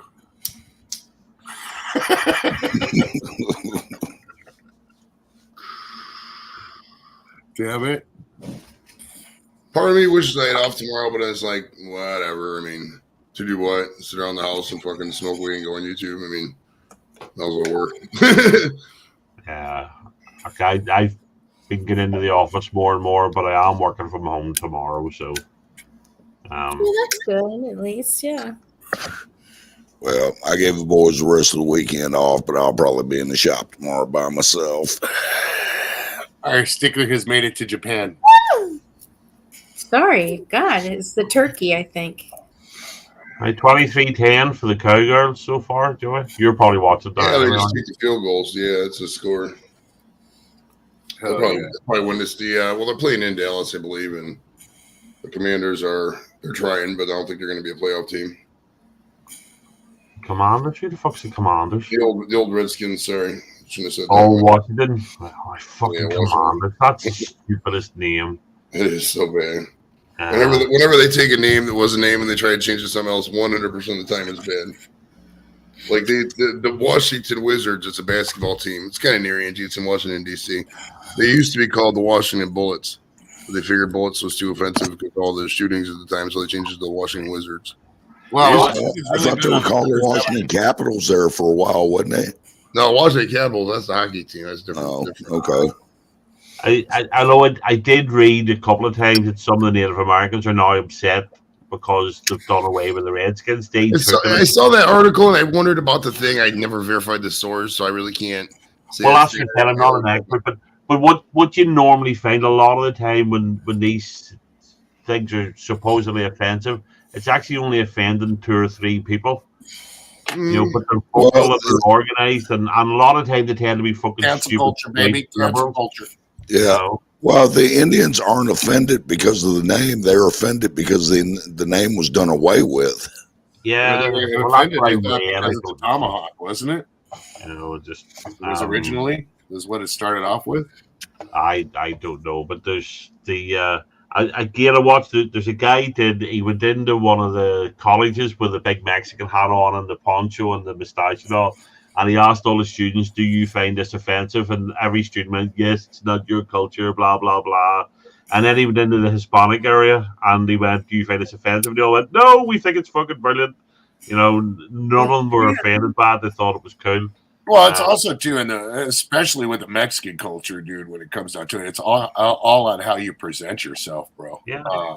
You know, with the Latino culture, especially, if you come pulling bullshit, you know, you're going to get called on your bullshit. But if you're just trying to be, you know, just part of, and not, you know, be, you know, just make humor of it and be light and stuff, you know, you ain't going to get that much shit. You may get fucked with a little bit. But too many people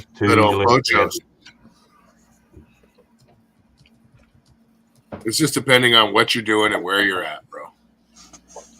Yeah, but it's not that. It's just we keep pondering into the. What somebody say? Why do the 99% of us ponder to the 1% that fucking that get offended? Yeah, You know that's what I why. mean? Yeah, that's why you got to establish freedoms. You got to sever yourself from any resources. Did you see the Captain? You might have saw the Dana White Peloton thing on Theo Vaughn. Yeah. Did you see that?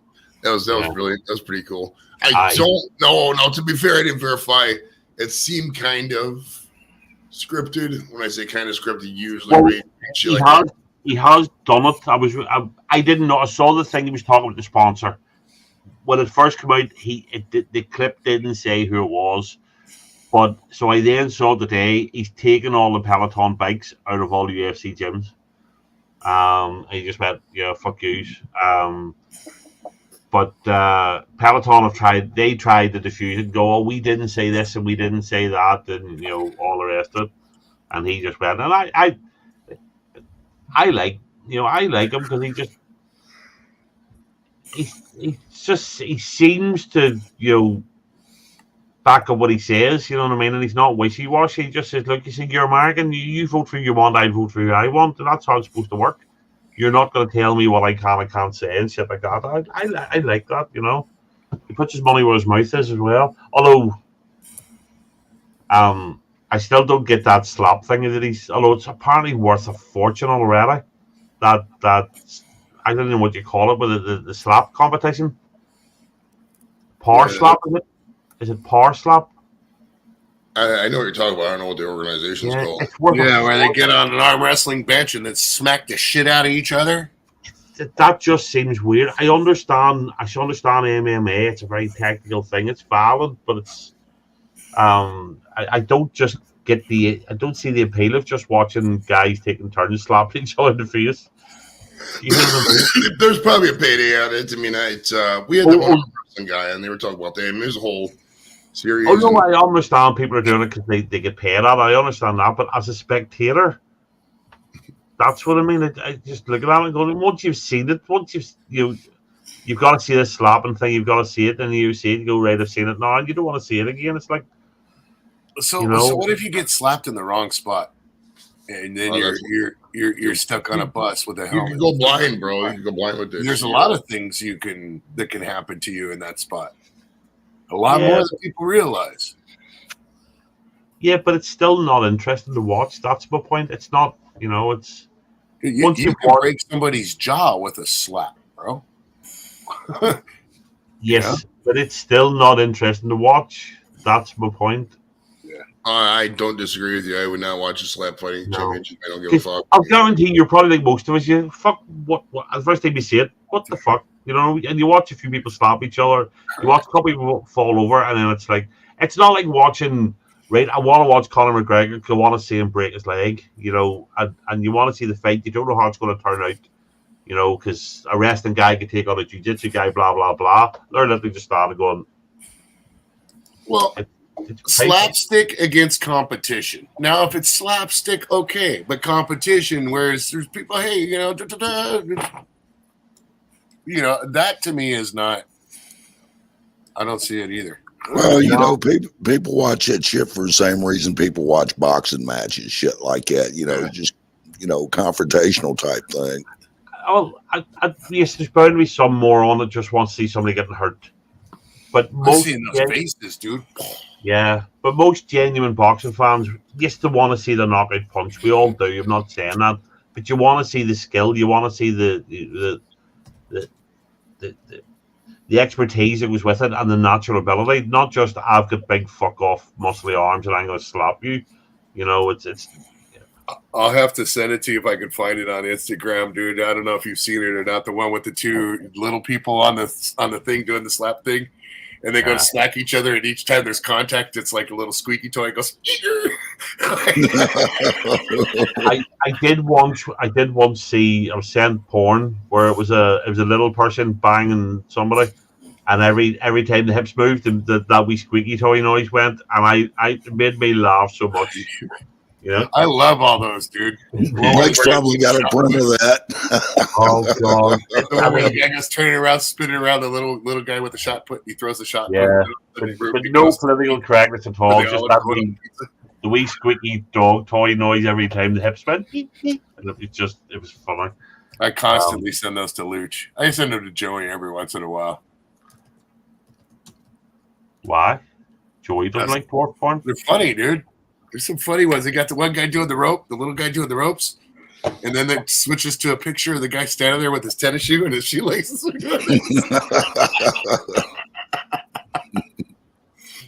Cowboys just got they went diving into the glass. Yes, seen that one? Probably. The one with the remote control truck where the guys are out in the field playing soccer. And then there's these other guys that are like, let's get him. And they put down a remote control truck. Then what? What are they playing? Oh, and there's one where there's two little people. No, rewind. There was two of them out in the field playing what? What was the playing? Soccer. That's not a real thing. Yes, it is. Here in America. It's called football. Soccer. It's proper football. Not soccer. Your fucking nonsense. Soccer. Okay. Right, Joey, what happened? Did Cowgirls score again? Yeah, they missed a 2-point conversion, though, so it's like 29 something. What was that? Yeah, the toothpicks. Blow out at this point. Yeah, well. There's a lot of them, dude. Yeah, I've probably seen most of them, Yeah, there's all sorts of those, but I like the wrestling ones, too, dude. The one where the guy's cruising down the street in a little electric car, and then his wife just comes hauling butt up. The wrestler chick, she comes hauling butt, and another thing, it smacks him and knocks him off of it. Angie, do you want to schedule? I'm gonna go to bed soon. I'm already up about an hour too late, so if you want to keep hanging out, would somebody do it? Schedule it. Yes. Yeah, know. if everybody else wants to keep going. But Thrice said he'd be up after he get fed, so Thrice will probably join you if you're live, and you never know. Maybe JV and Blake and all free up once they've done other stuff. I don't know, but I need to go. I have to be up in about 7 hours for work, so I really need to get fucking switched off. And Yeah, so no, I I'm understand. gonna give it another 5-10 minutes. So if you want to schedule one, just work it away, and then you can. Okay. You know, Can I put that it's a Captain Batten after party? if you want. He's gonna be dead by then, so not dead but asleep. So he's not gonna care. So by the time you post it, you get the link up, we're all there. He's gonna be in bed, so he's not. Yeah, because I'll literally just run and go for a pee, and then just climb into bed and try and fall asleep.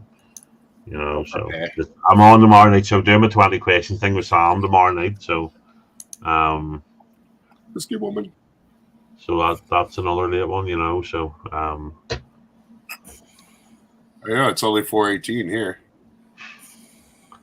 Yeah, I think we've had this discussion. We invented time, we control it. You go to bed. There we go. But we stay. Happy Thanksgiving. You know. Happy Thanksgiving. You all work off Greenwich Mean Time. We invented it. We invented the time zones. We did it all.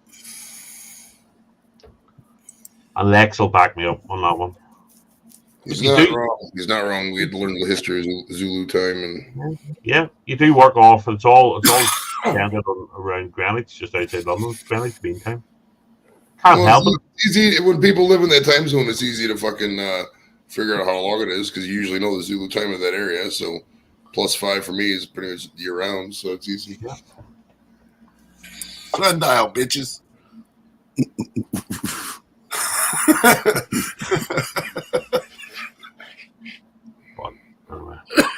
Yeah, Samantha tomorrow night, and then BC next Friday, and then the Friday after that I'm out from a Christmas dinner, so won't be I'm trying to get EB to confirm me. Just trying to get pin Alan down to Friday. You know, with Angie booked for during the holidays, but I want to get BC. I want to get the EB in that Friday just before Christmas. The Friday I finish work as well, I think. You know, so can't wait to fucking Christmas. Just get a proper break off work. So we've 7 or 8 days, I think, in a row when it falls over the weekend. I'll probably take another week off myself. Yeah. It's the only time. Be given one or the other. I don't know. I would love to be able to take a week off, but I didn't want to take it off, dude. But nobody's working, so it's the only time of the year that we really close down the whole business. You know what I mean? Because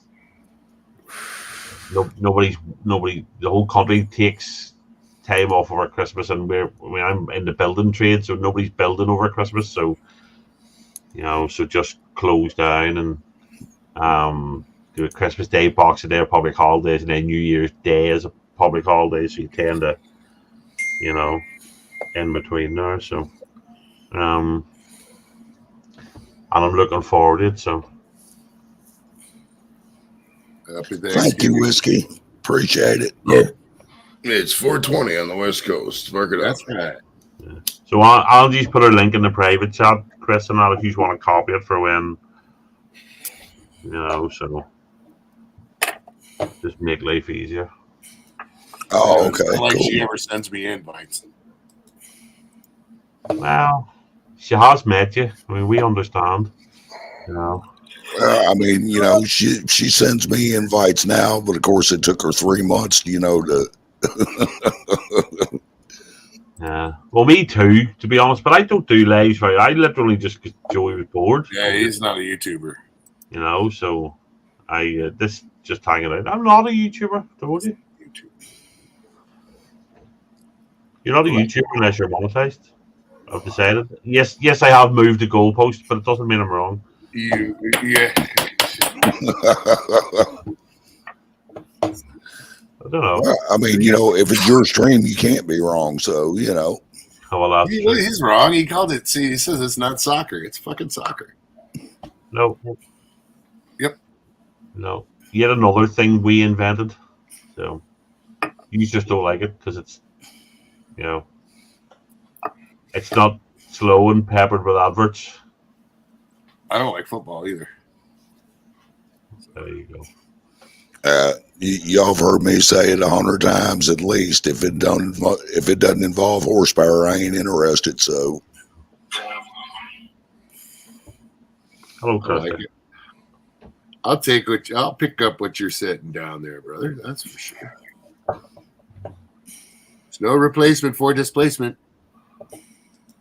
Yeah, the motorsport thing just never appealed to me. I don't like drive. I don't enjoy driving. I just do it because I have to. Baby. I'm not really into the. I like the Formula One for a bit, but even it's just gets so boring now. It's just it's too much about the engineers, too much about the fuel and the pit stop strategy and all. There's no the actual racing's not there. People aren't overtaking anymore. There's no fucking. I don't want people crashed and dying, but there's no collisions because people are trying to get past each other. There's no drama anymore. It's nice. well, I mean, that's not the totality of motorsports, though. There's drag racing. No one knows. Drag racing. Demolition derby. And put it right out on the street. No, there's loads of stuff. I'm not excited. Each to their own. It's just not for me. I know Charlie loves his NASCAR, and we always joke about turn left, turn left, turn left, turn left. And he always there's more to it than that, and I get that. There are ones that are like the stock car racing. I think is more interesting. The rallies. Do you have much rally driving over in America, or is it just a European thing? Yeah, we have rally races over here. Right. Okay. Yeah, they closed out one day of it, Paul. Yeah, rallying's relatively big over here, and it's Ferrari didn't race anymore. It's interesting, but it's more time travel, sort of like the Le Mans TT. It's that sort of thing, It's time travel. There's very little overtaking, but it's sort of just a timed thing. But it's because you're going around country lanes and all. It's mental. To be honest, one of my favorite motorsports is Camp and Trailer Demolition Derby. Anybody seen that? That is cool as hell. Yeah. That is cool as hell. I will admit. That in the school buses. The school bus demolition derby. I like the school bus jumping. Okay. Yeah, I like monster trucks too. I like monster trucks, and I like Baja races. Right. No, it's each to their own. Not everybody likes proper football. Not everybody likes motor racing. Not everybody likes, Have you seen that, Chris? You know what the Gambler is. Have you seen that Baja Ranchero? I want to say I have. I'm not picturing it, but I want to say I've seen it. He ran the Mint. There's a 63, 64 Ranchero, the box ones. Oh, okay. Yeah. All right. I got you. 4-wheel drive one. That's badass, dude. Yeah, he ran the Mint 400 in that thing. Now that's the thing. Like, look at Baja racing, dude. That's 2 men, and it's turn. Because you're going so fast, this person can't even really always communicate to you. He's doing this shit. Yeah, Pernelli Jones is big burly Bronco. So you've seen the original Gone in 60 Seconds, right? Oh yeah. Yeah, I mean he's in the movie. Well, his truck's not in the movie, but he is. Where they supposedly stole it, the big burly Bronco. Well, I guess up here we did. But George was talking about it in a video.